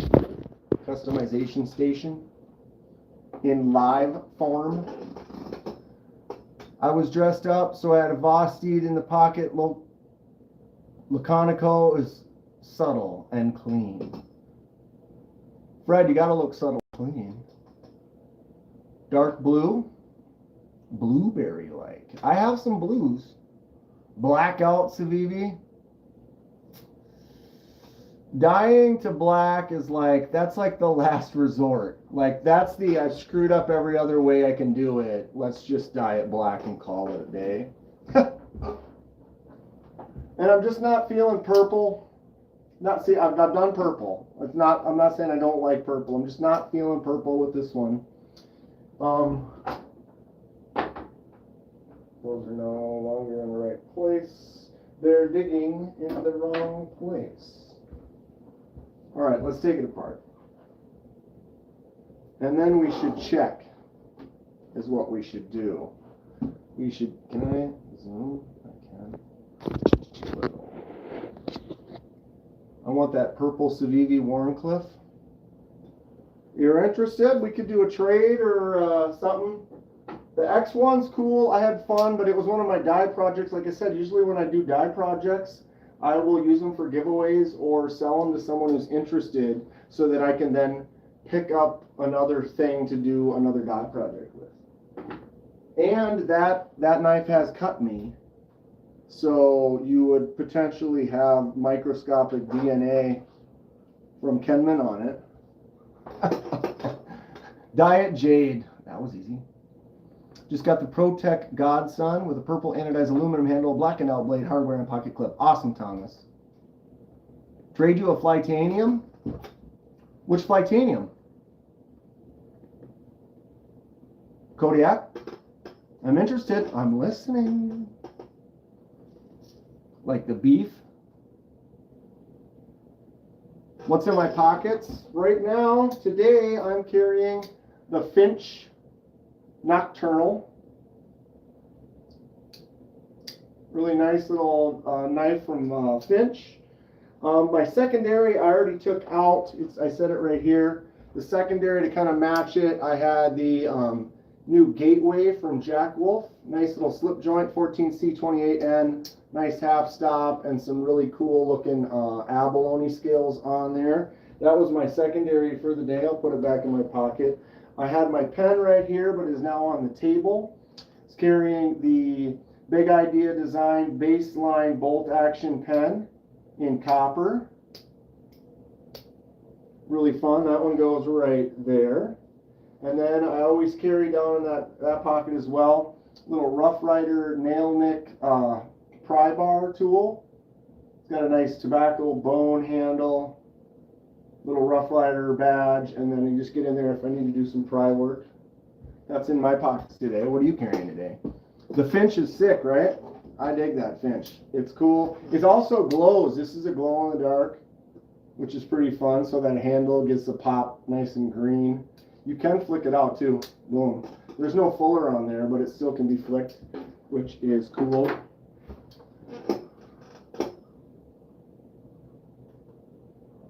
Carrying an exclusive Shark Cub slicer blade, tactile turn bolt action, short, Prometheus flashlight, glow rhino, Vero pry bar, small, and key bar junior bomber. Nice. Nice carry. Thank you for sharing. You know the woman on YouTube with a ton of knives? Yes, I do. You mean personally? Yes, I do. Well, no. But yeah, I've met her a couple times. Melissa at the shows. I guess I've met her 3 different times now. And she's really nice. She's really smart. She's got a lot of knives. She's really... If you want to be trapped outdoors with someone, she might be the person to pick. Because she knows what's up. She knows how to take care of herself. And she knows a lot about knives. Cool girl. Okay. Fade blue to red. It would make kind of a purple in the middle. I can't do a fade dye in here. I haven't figured that out yet. I just started doing the dyes in here. And in here, I don't have a way to set up my motor. I could figure that out. I don't know if I figured that out today. Waistline from Artisan Cutlery. Although Fade Grateful might be kind of fun. All right, let's see if the same thing happens. Paul, you still in here?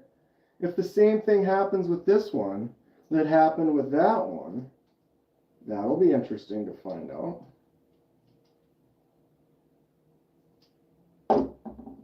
Oh, this one had a black backspacer, and this one has... I'm going to have to take that apart to get that backspacer out. Because I don't want to leave... If we're doing a swap, I'm not going to leave that. Because this one has a glow back... Or a glow.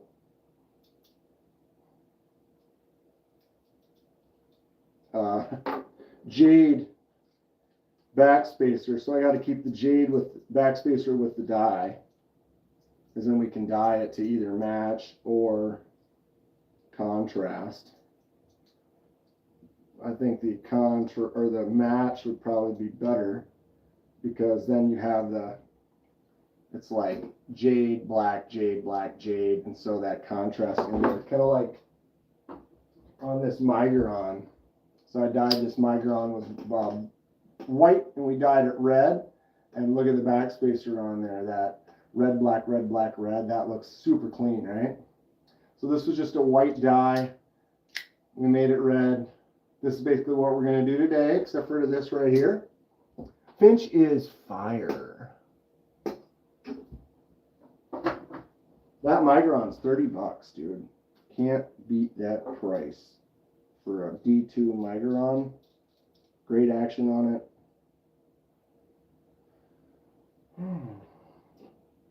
They both have a silver Edyards piece.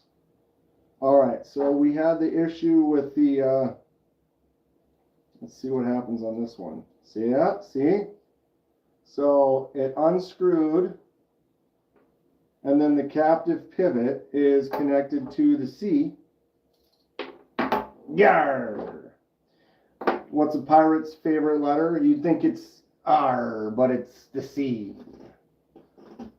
So there's the unscrewed piece. And there is the barrel connected to the captive C. The other one, it came off connected to that barrel, or the barrel connected to that, and the captive C popped off, which I had never seen before. Yeah. JG10 should glow considering how icky it looks. It should glow. For what you're getting, it's like, why don't they just make it glow? All right, so blade out, bearings out, back spacer. What? Oh, wow. So the back spacer is attached with 2 screws. Sorry, that's out of focus. And that screw just sits in a little nub hole in there, so that it's basically, you can't get to that screw until you take the scales off. But I need to take that off to get that little piece out. Huh. Sometimes it's neat the weird different ways that they make different knives or get them put together. That one that we got from Fred, that we couldn't figure out exactly how they did it because there are no screws. So the pivot's completely covered. We couldn't figure out how to get the pivot off. I mean, there's no need to do it, but I was just curious how it was put together. Well, we got 52 people in here. What's going on, everybody? We are doing a little die project. We just did, we're doing projects here on Lives. We're starting to have some fun. I want to do some different stuff, kind of keep it fresh. And so we did a shipwreck with one knife. And now we are going to die another knife. And since they are both Civivi Mini Asticus knives, we are going to do a little swap-a-doos. And I am going to put all the black hardware and the black back spacer and the Damascus with the shipwreck.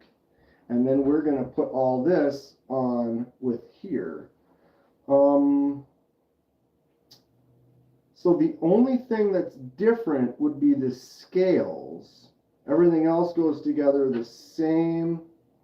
Let me see before we get crazy. Yeah, that matches up. So one of the things when you're doing a swap, I tried to do a swap with a microjet, and if you were to actually just swap the blade and the liners right now work together. That lockup hitting that lock bar on this liner works. If I were to put the silver one with the black, there could be a little lock rock, or it might not go and it might not engage, or it might be too loose. So in this case, because we're going to go all the same, the only thing that's actually swapping is the scales. I think we're going to be good. Mallory, you still here? Looks like the Keras is out for sale. Wait, what?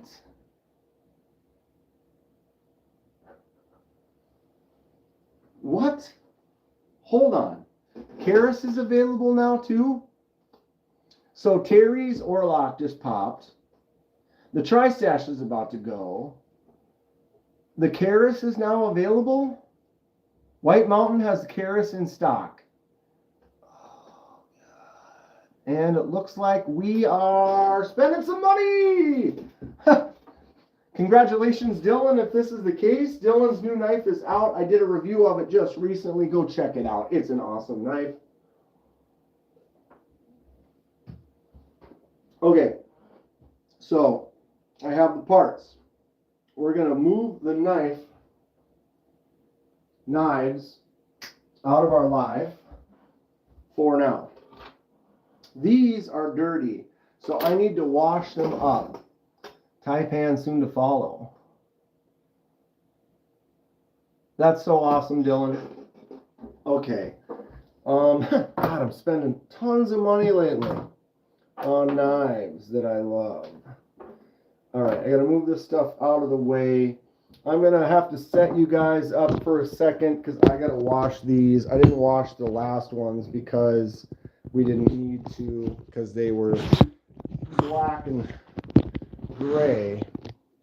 But these with this oil and stuff on there, I want to scrub that off because if those spots on the back could potentially show through depending on how dark I go. So I'm going to let you guys stare at, we'll go look at this one this time.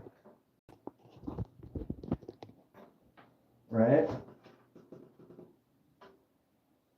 What's up, anything Emerson Wade? That is awesome. Ooh, carrots.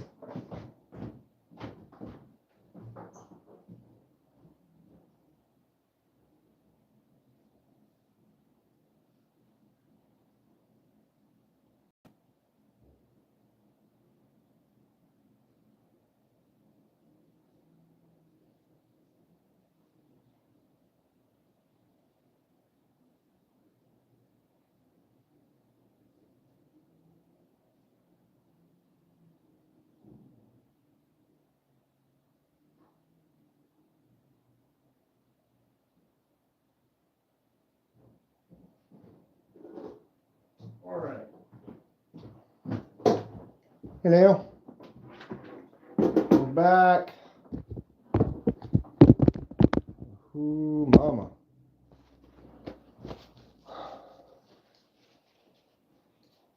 Jim says it's also on Artisan's site.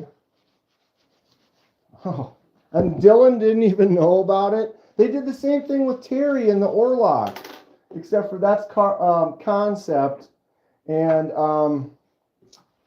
the Karis is Artisan Cutlery. So different company, but they didn't really let the designer know the final, like, oh, guess what? They're out.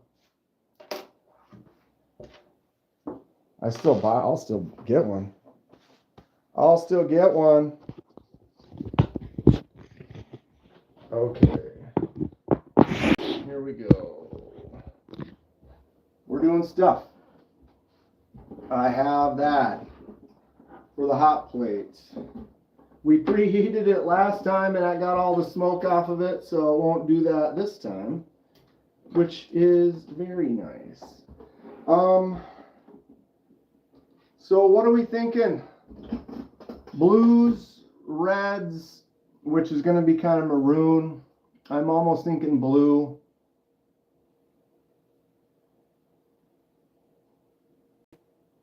I mean, it's not my product per se.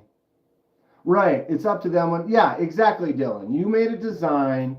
They jumped on it. They are now producing it and selling it. So, I mean, it's not like, but you would think they would be like, oh, just giving you the heads up. It's coming out next month or next week or whatever. Either way, it's exciting. Congratulations, another awesome design from Dylan Mallory. Go check it out right now. It looks like White Mountain Knives has it and the Artisan Cutlery site, or both. Oh, did I just drop out for a second? And we're back. And we are back. Okay, so blue. What shade of blue? A dark blue? A light blue?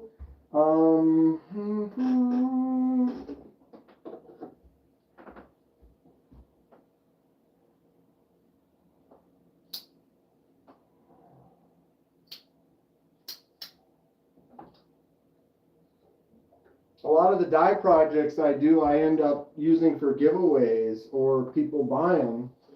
So I don't have as many. Here's a few shades of blue. I have one that's more of a teal blue. I got kind of a lighter blue. We have more of a solid, like just standard blue. I have a dark gray kind of blue. And then I also have kind of a more almost teal, like Geo Metro kind of a blue from back in the day.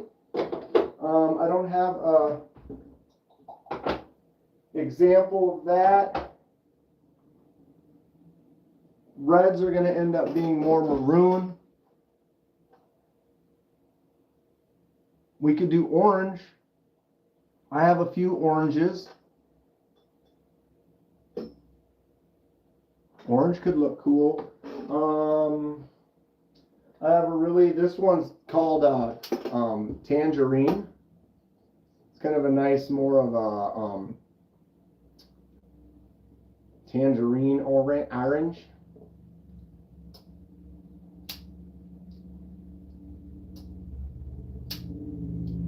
Jim, oh, the prototype is on Artisan? Or it's actually up for sale? No, this isn't. It's apricot.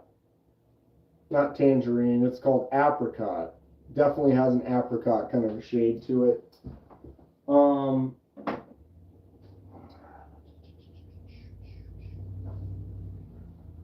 we don't have a whole lot of time to do this die. So, looks like we have 40 people in the chat right now.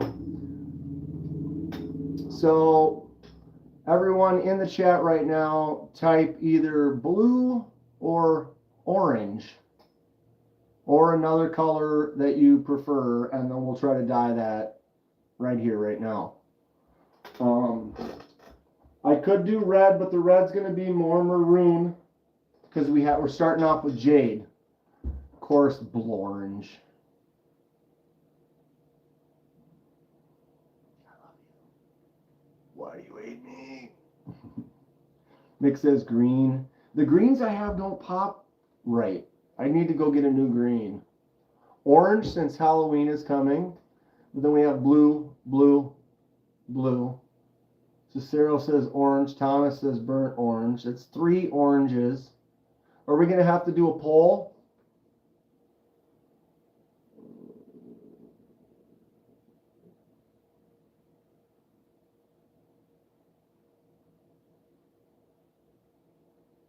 Seems pretty even. Seems pretty even. Shoot.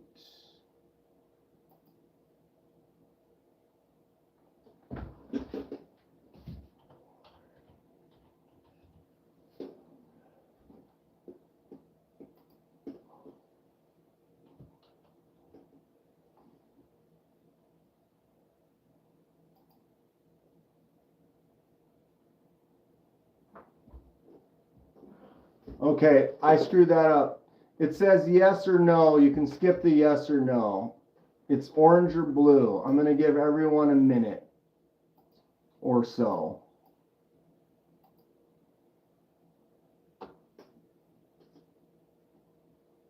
Not bad. 57% orange. 7 votes. 9 votes. We got 36 people in here. All you got to do is click on there. It doesn't cost you anything. 50% at orange, 30% at blue, 10% no. 30% blue, 27%. Oh, it's changing. It's changing. 11 votes. Come on, give me at least 25 votes, and we're going to do this die. I'm going to go get the rest of the stuff, and we're set.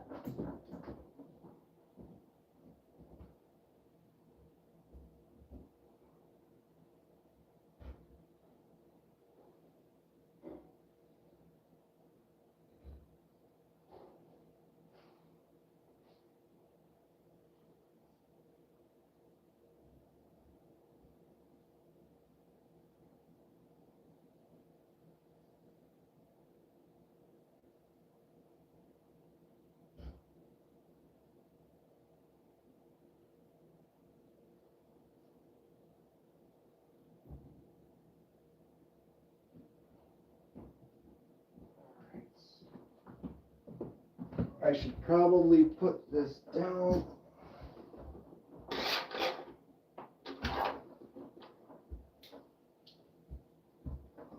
right. We're going to put down a towel just in case. Where's the Y option? How? How soon? Very soon. All right. 12 votes. We got 40 people in here. And we only have 12 votes. Aren't you glad I didn't say banana?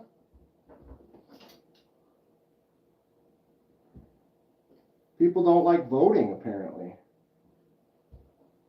It's free. Voting is free. You don't have to sign up. All you gotta do is click. Looks like it's gonna be orange. Darker orange or apricot orange. All right. We're set. Nice try, FBI. Stop creeping in the comment section and just vote. Why can't you just vote? Well, it looks like I'm going to go get some orange. Where's my sticker?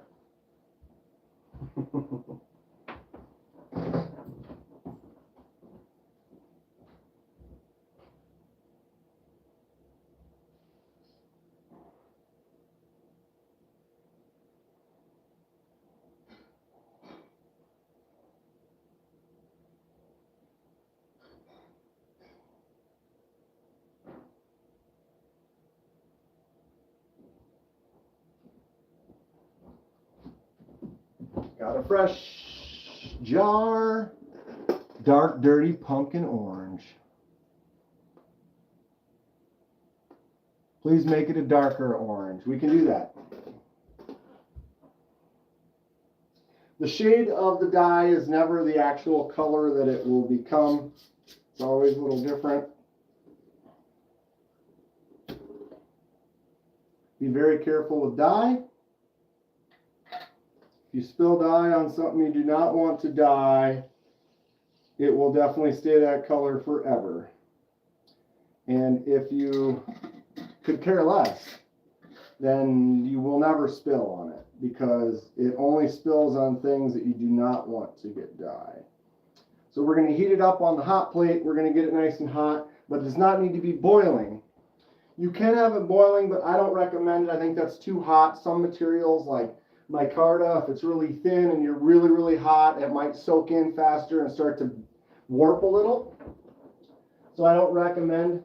And the reason I don't recommend boiling is because there's no need. If it's hot, no gloves, I'm risking it. If anything, I'm going to turn my hands orange. But if you have it hot, like I used to do dyes in the microwave. So I would microwave the dye until it was just hot to the touch and then dye it like that. And it'll take in minutes. Room temperature dye could take hours, days, if not even soak in at all. But when it's hot, several minutes and you'll be good to go. When I do reds and some oranges, it's literally a minute or two in hot dye that's not boiling. Must have been a little hair or something that caught that, I wonder where it came from, that had a little bit of a, there is a smell. All right, end pull, orange it is. 17 votes, half the people here. All right, so that is heating up. I have some water right here for a rinse. Basically, dye will continue to do its thing until you rinse it off. So if you take it out and it's all dripping off, wherever the drips are will be continuing to dye, and wherever the drips are not will stop dyeing. So therefore, if you go straight into water to rinse, it keeps it uniform. And we want a nice solid color, so we don't want it to sit there and not do what it's doing. All right, so I have a few hooks here. I'm going to put the back spacer on this one here like that. And then these will go ahead and drop. And this is just so it's easy to get in and out of the dye without touching it and burning yourself. All right. So now we've got Our jade scales, here's your last looks. Nice and jade, standard issue right out of the factory. There's the back spacer. All right. You touch your hair way too much to not be wearing gloves. My hair's kind of a mess today, and so I can't keep my hands off it. Half the people here are apparently pooping without taking their phones with them. That's possible. The Kenman Cooking Channel. What's up, Casey? We're doing it up today. You missed it before. I did a whole Ronco rotisserie ad.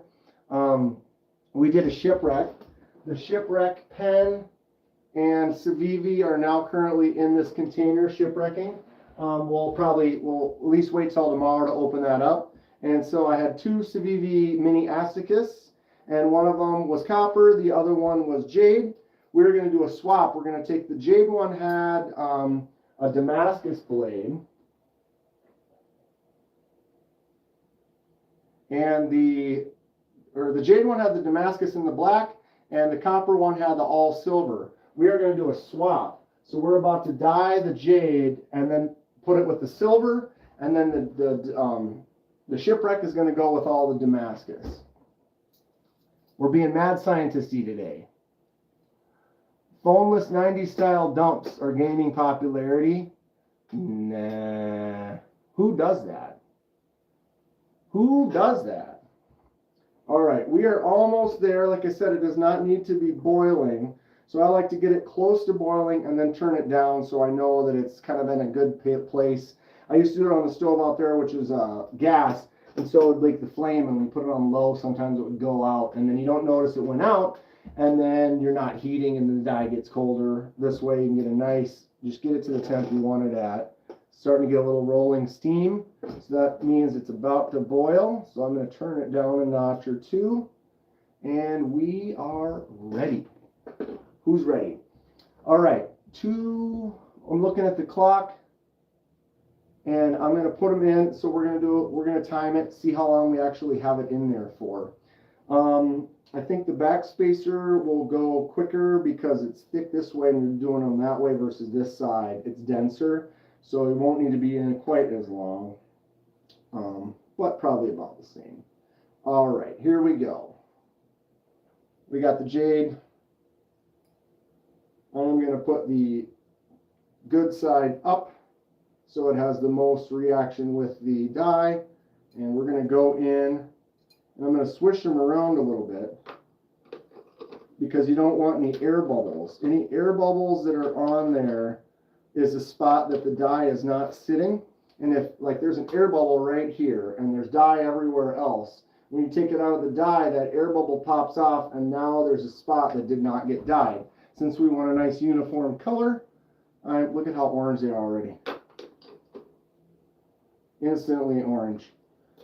I need to get this one in.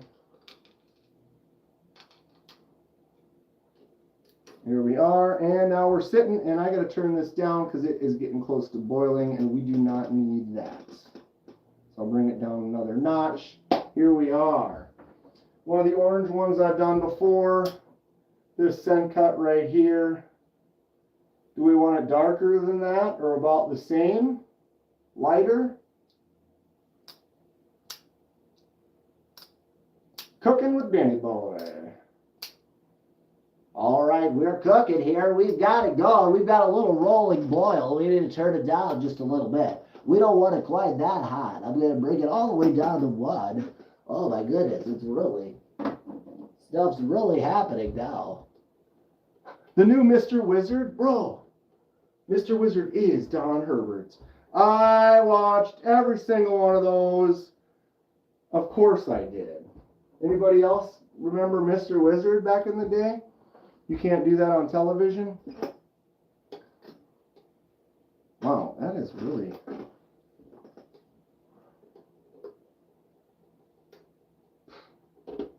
Now we're cooking with gas. All right, so I'm going to do a little test. We've been in for a minute, and I'm going to see... Wow. Holy Nikes. Wow, these are dark. These are already dark. We might be done here.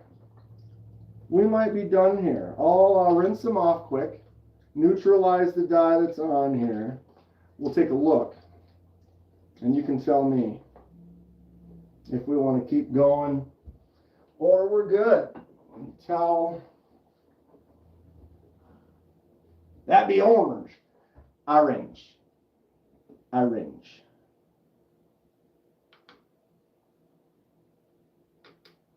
Leave that in for a few more seconds.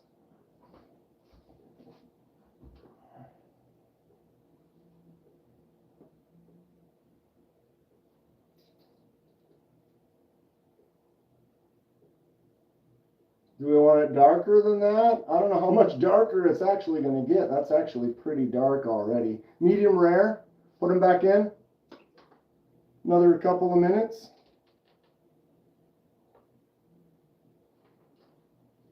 What do we think? This is your last chance to tell me right now. We can put them back in and go for a little bit darker, or we can call it right now. Of 35 of you, at least 2 people could say. Right? And nobody. Chat is frozen. Everybody left. J1 Doobie, what's up, dude? How are you doing? J1 thinks it's good. Dirty Dan thinks it's good. Power off. It's going to look a little darker with the liners. Yes, it'll probably make it because you won't be able to see through it as much. Grateful says good. Clint, all good. Yar, yar, yar, yar, yar.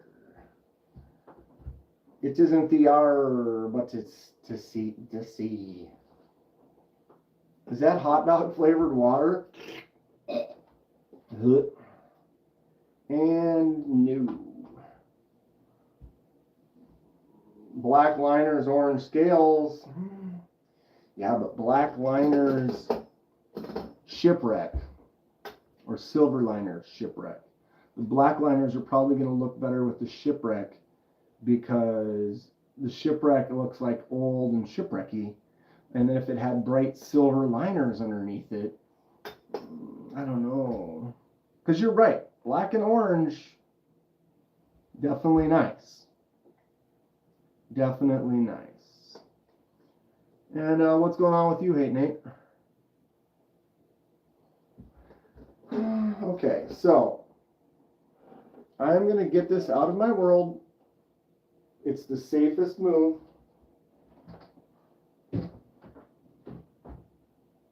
it here.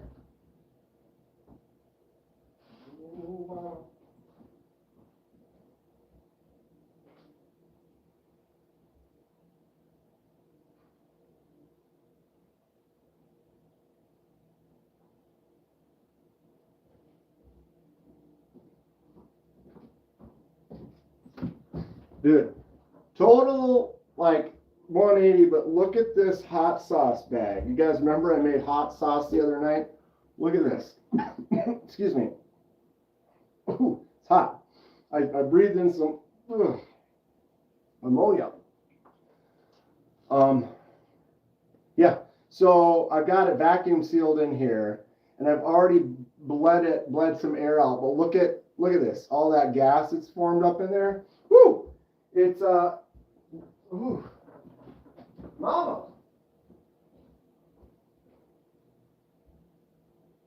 That's crazy.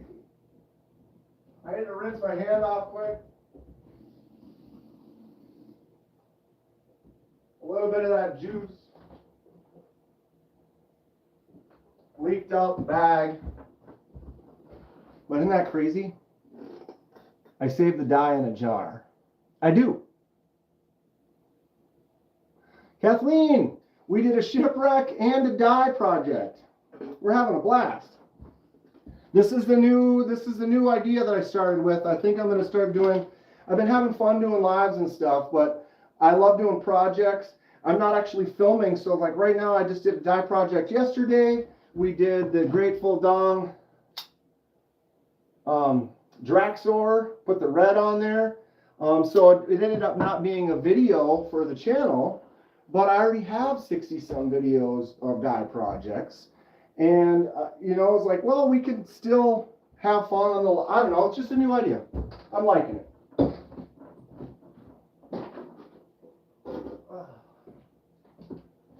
More interactive lives, I think they're fun.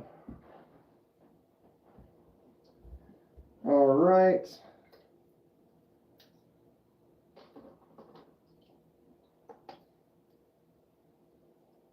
Multi-level dumper. Got to give one to each toilet every day? I mean, why not? Got to make sure they're all still, you know, doing what they do. Wow. Okay. This looks very dark orange. And that's the great thing about the dyes, Alex, is I have dye from like 10 years ago. Still works. Because you mix the dye, I get liquid RIT or powder RIT. Most of them are liquid RIT dye. You mix it with water. I do usually about 2 or 3 ounces of dye to about 20 ounces of water.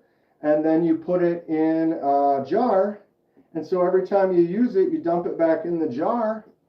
And it's still good. You use it over and over and over. So you don't have to spend too much on dye. Before I ever dyed a knife, I had probably 10 jars of dye. So it was instantly like, wow, I already have all the stuff to do this. Ever try mixing different color dyes to a certain color? Yes. Yes, I have, Neil. I ended up coming up with one of my orange colors, and then what was the other one I mixed? So I tried to mix up some greens. I've struggled with some of the greens I had are just not good. I think I got to get a new green because some of mine are just old. And some of the greens I tried ended up kind of fading gray. They like started to be green. This isn't one, but it ended up more, see how like that sort of wants to be green, but it's gray? Kind of like that. But I know you can get a good, you know, this is a green dye right here. It's a pretty bright green dye. But it also depends on what you start with. You start with white. Generally, you'll be able to get just about any shade you want. But if you start with jade, it's already the jade. And so you're going to have the color plus the jade. So if I did red, it wouldn't be bright red. It's going to be kind of more of a maroon. Good Lord.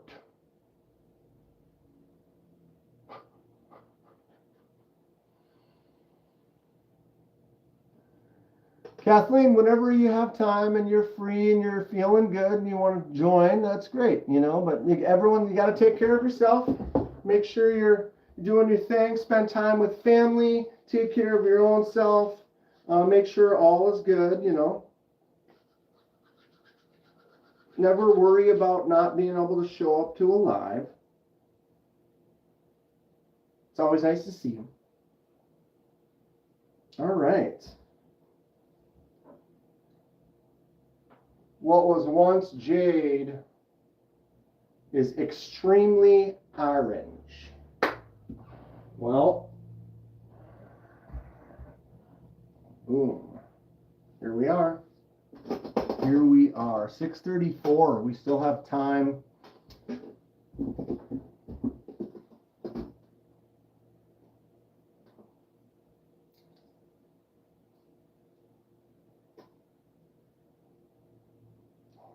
Stick out that much, that's going to look cool. Okay, that's what it looks like over the silver. So you see how you can kind of see some light through there?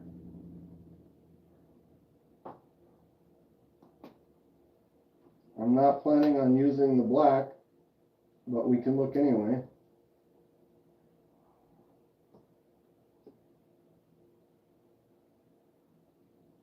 Yeah, the black with the silver,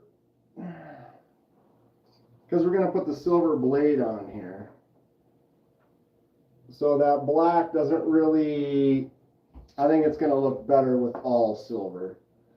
And plus the black's just gonna look good with the shipwreck. Doing that to your M4 940 right now. Laser a jack-o'-lantern face on the scales. I haven't had a chance to experiment with lasering on G10. I think it can be done, but because it's kind of like, for lack of a better term, like a plastic, laser marking on material like that, it can work, but it's not easy. It take a while to dial in the settings, and might not work very well. I don't know. Okay, so this is all going over here. This is all going on here. All right, so the captive pivot, I'm gonna have to glasses up here, kids. What the hell? Kevin, we're doing it today, bud. Die project, we're finishing up right now. We did a shipwreck already. My cheater glasses are dirty. Okay, so these are almost dry. I really like to let them sit for a while and make sure they're really dry. Any moisture that's still in there can get trapped if you put them together too soon. You don't want to do that. Okay, so we need to put this back on first. I forgot about that. So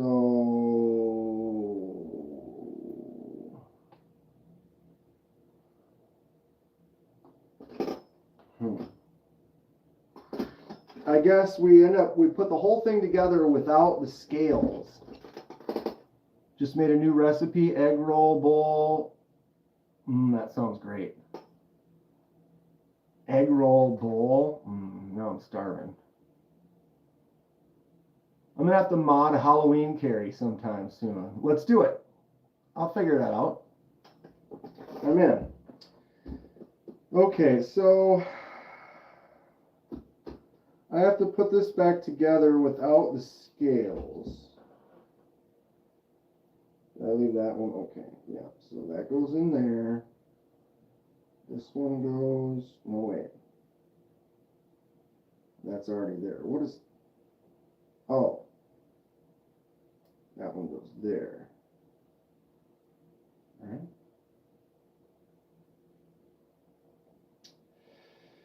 Okay, so sorry if I'm not as talkative. Wait a minute. How do we do that? Oh, I see, because this one's already there. I already have that screw on. That's what we're going to have to do. Because what we've got in this case is weird, because if you weren't here when we took it apart, there is a screw that holds on. No. We're not going to be able to rotate that. How do I not make that tight?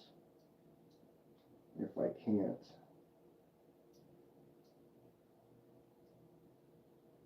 Alright, that's about as tight as I guess we're going to get it. So that screw is underneath the scale. So in order to put the backspacer on, you have to have that screw tightened down first, which is strange.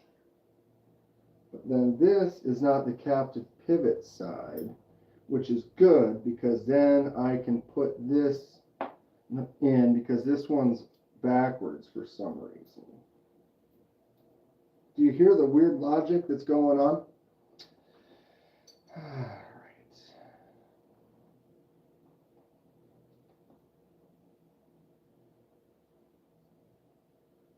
Got the Edyards, lanyard hole. Boom. All right, now we have to put this screw in here to lock down the other side of the back spacer, if I can get it started.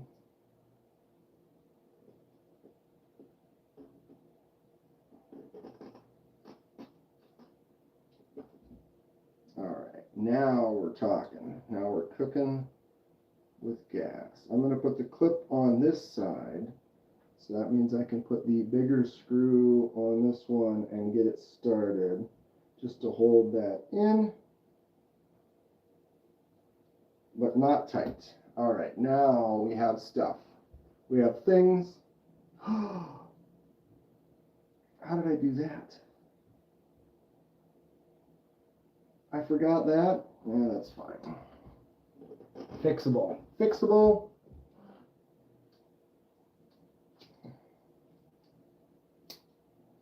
Laid out.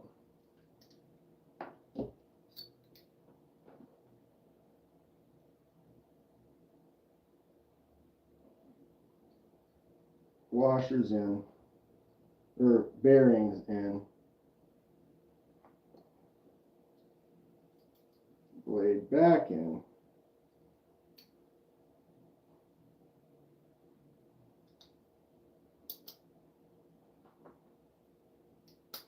Got it. Can you believe it? We did it. Lefty tighty, righty loosey. That is correct. Reverse camera is freaking me out watching the screwdriver. I apologize. I hate it. The first few lives I did like this were not backwards. And then YouTube decided to switch that up, and I emailed them and talked to them greatly about trying to get it to work. And they won't swap it. I don't know why. Okay.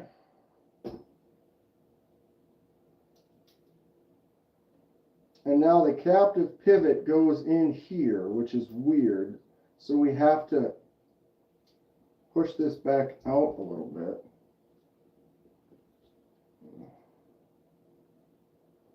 Which is messed up.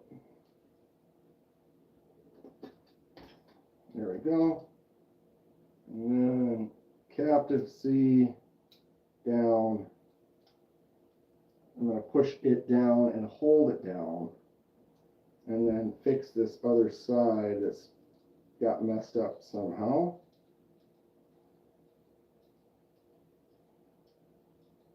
And now we're back in business. Is that straight?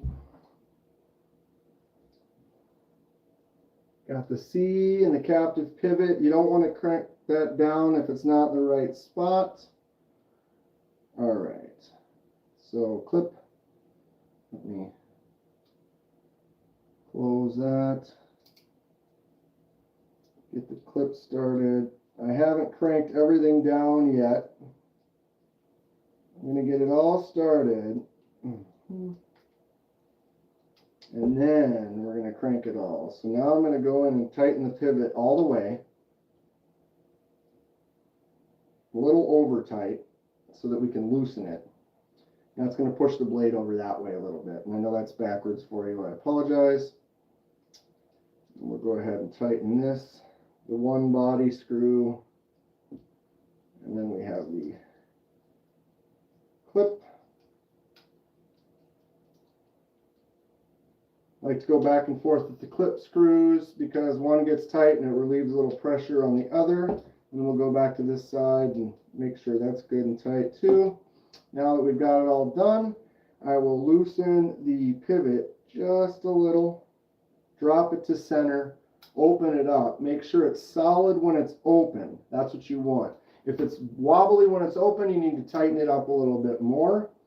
I can loosen this just a little bit. If you look, the blade is right in the center. Boom. And now we need to tighten it back up just a fraction. There we go. Solid. We have done a complete. So now we have the Damascus and the black all set for the shipwreck, which will not be done until tomorrow. But I don't know, I have league tomorrow. I don't really do lives on Wednesday. No pooping in the neighbor's yard again. Which Civivi? This is the Mini Asticus. The Civivi Mini Asticus. Talking y'all whilst walking the dog. Everyone behaves. This is Cyril. KDK, please check on Here it is. Sorry, should have shown it right away. Started reading the chat. I like the silver. I think that looks great. Personally, I'm happy. The mini ass to kiss.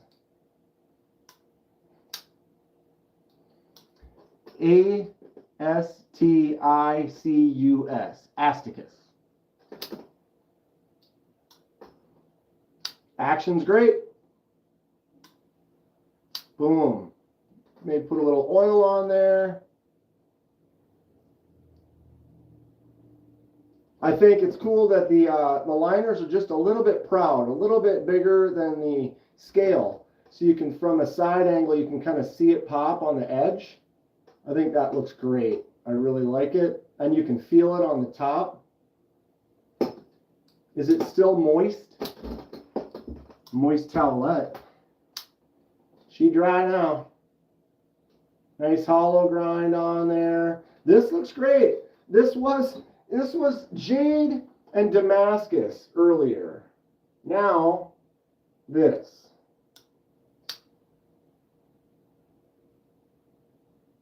Pretty dark orange.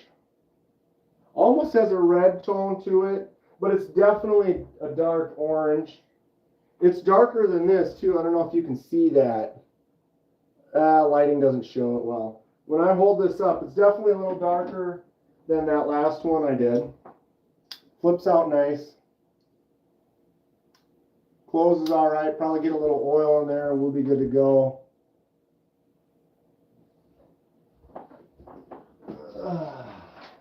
I've used this a little bit.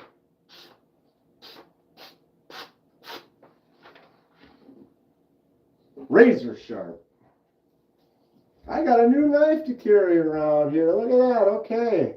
So we have the dark apricot pumpkin mini Asticus with a shiny silver liner. Will the blade get folded accidentally? What do you mean? It's got a lock. So no. Nice and solid. I dig it. This is a cool knife. It did have the Damascus. Let me grab that blade. This is what was on there. And then the liners were all black, but now we have all that for the shipwreck that we're going to have pretty soon. All right, let me copy this.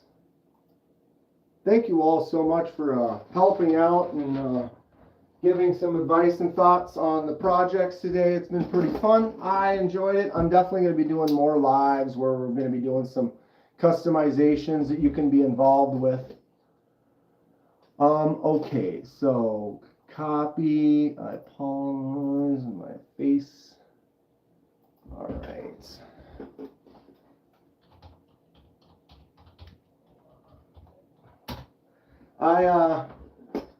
I go live often, but I also do my best to not go live on top of other lives that I know are happening. Tri-State goes live consistently on Tuesday nights at 7 p.m. or 7 p.m. my time, which is basically in about 10 minutes. I'm going to go ahead and pin this to the top of the chat. So if you see in the chat right now, that is a link to Tri-State's live. It'll be a fun time. He designed a knife called the Tri-Stash. The premium version came out a while back and it sold out and was really cool. Had a good response or whatever. Great knife. He just made the budget version and it will be coming out and releasing on the 25th at Blade Binge. So on the 25th at noon, go to Blade Binge and you can pick one up. I'm going to get the Ultim version. I'm excited about it. Really fun knife from Tri-State is coming out with the Tri-Stash. Look it up. Good stuff if you've never heard of it. But he will be live in about 10 minutes. I posted the link for that. And yeah, generally vertical lives like this, Mondays, Tuesdays, Fridays, Saturday, Sunday. Monday, Tuesday, and Friday, usually after work, about 4 o'clock. Saturdays, I usually go on about 8 in the morning. Sundays, haven't been doing as much lately. And Wednesdays is my normal live, which isn't vertical like this. It's going to be a big horizontal live with all my computers and all my stuff. You want to look at the studio here real quick. Boom. We're all set up. I got station there, monitors, my microphone, and all the soundproof equipment so it doesn't echo. Got some nice knives over on the table, my shelves. Here's my top 5. This is my current top 5s. Top 5 favorite knives right there. It does look like more than 5, but you're wrong. That's my top 5. Shelves are looking good, doing great. Kevin Smith and Knives designed that one, and these two, they look awesome. I made that one and this one. My gas station knives, all the glorious multicolored crazy cheap gas station knives are super fun. Got a couple real big Bowies down there, and I got chemicals and crap all over the floor. Here's the Shipwreck. Can't really see anything with that right now because it's just been started, so it's going to need about 24 hours before that happens. But it was fun. We did a shipwreck today. We took apart 2 knives. We shipwrecked one of them. We shipwrecked a pen. Those are getting ready now. And then we did the dye on this Civivi right here, from jade to a nice orange. Action is great. Flips out good. This is a good user. Nice little choke up spot. Really good hollow grind. Good spot on the tip right there. Nice belly for doing some nice draw type cuts and maybe some skinning or something like that. Awesome stuff. Awesome stuff. We're doing it. And if you ever want to summon,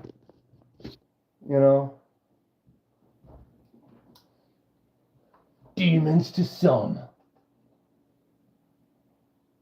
Cole could sit on Dan's lap. I would do a live off with them. We've met a couple of times. We've talked quite a bit offline here and there. Nice guy. Actually bought his steering wheel. He had a Logitech steering wheel for shoot, what's the name of that racing game? It's like got the haptic feel with the pedals and stuff on it. But he got one, fell in love with it, wanted to get a different one, and I bought the other one from him. Good stuff. Now it's at my nephew's place, and they have become racing pros with it already. Gran Turismo, yeah. That is correct. Anyone Halloween knives in my collection? I don't. I mean, I have things that could be considered Halloween knives because they're orange, or something that's got like Rosecraft Andy's skull on it. That's kind of Halloweenish, but I don't really Halloweenish. Sure. I don't have any Halloween models. I do have a Christmas Momo. I have a mini Momo that's got the Christmas scales on it. Come on. There's no fuller to flick it. I just want to flick it.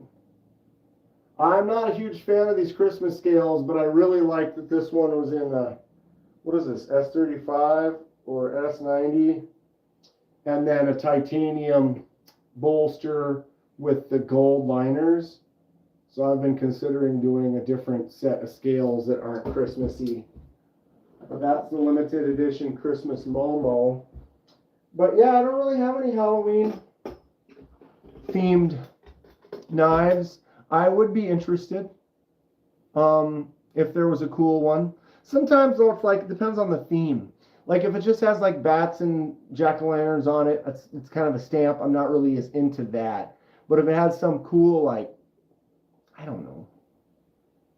I haven't seen one that I love yet, if that's the case. Kaiser usually releases several. Kaiser, I saw they have a few fun ones.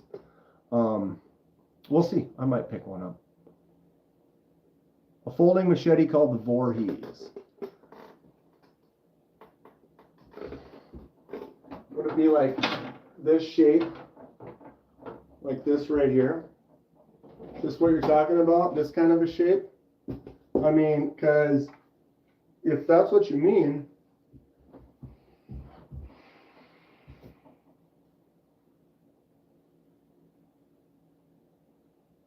we could do it. We could do it.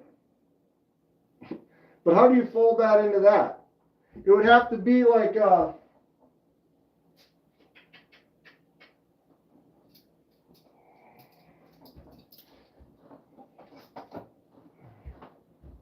something like this, where when you open it up and then fold this up, now you've got a big blade and a small handle.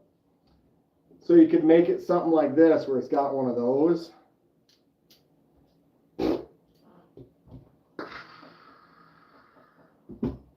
Things to consider, things to think about. I'm in. I am in. Sounds great. Windguard wearables. Oh, Jesus. Thomas, what are we looking at now?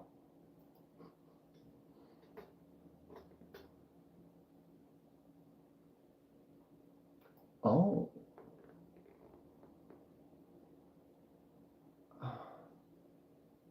Yeah, I clicked on the one for that. Come on. I hate it when they do that. Visit.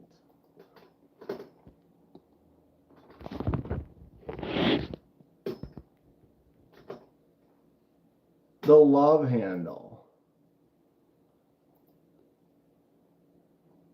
$295. Look at that thing. Look at that thing. I dig it. That's got a nice swoop. Flat grind 80 CR V2 high carbon steel or AEBL. Huh. That's fun. That is fun. I dig it. The love handle knife. Oh, it's designed to fit like right under here. Just sits right there. And then you just something like that. Laser Jason mask on one. Which side is sharp?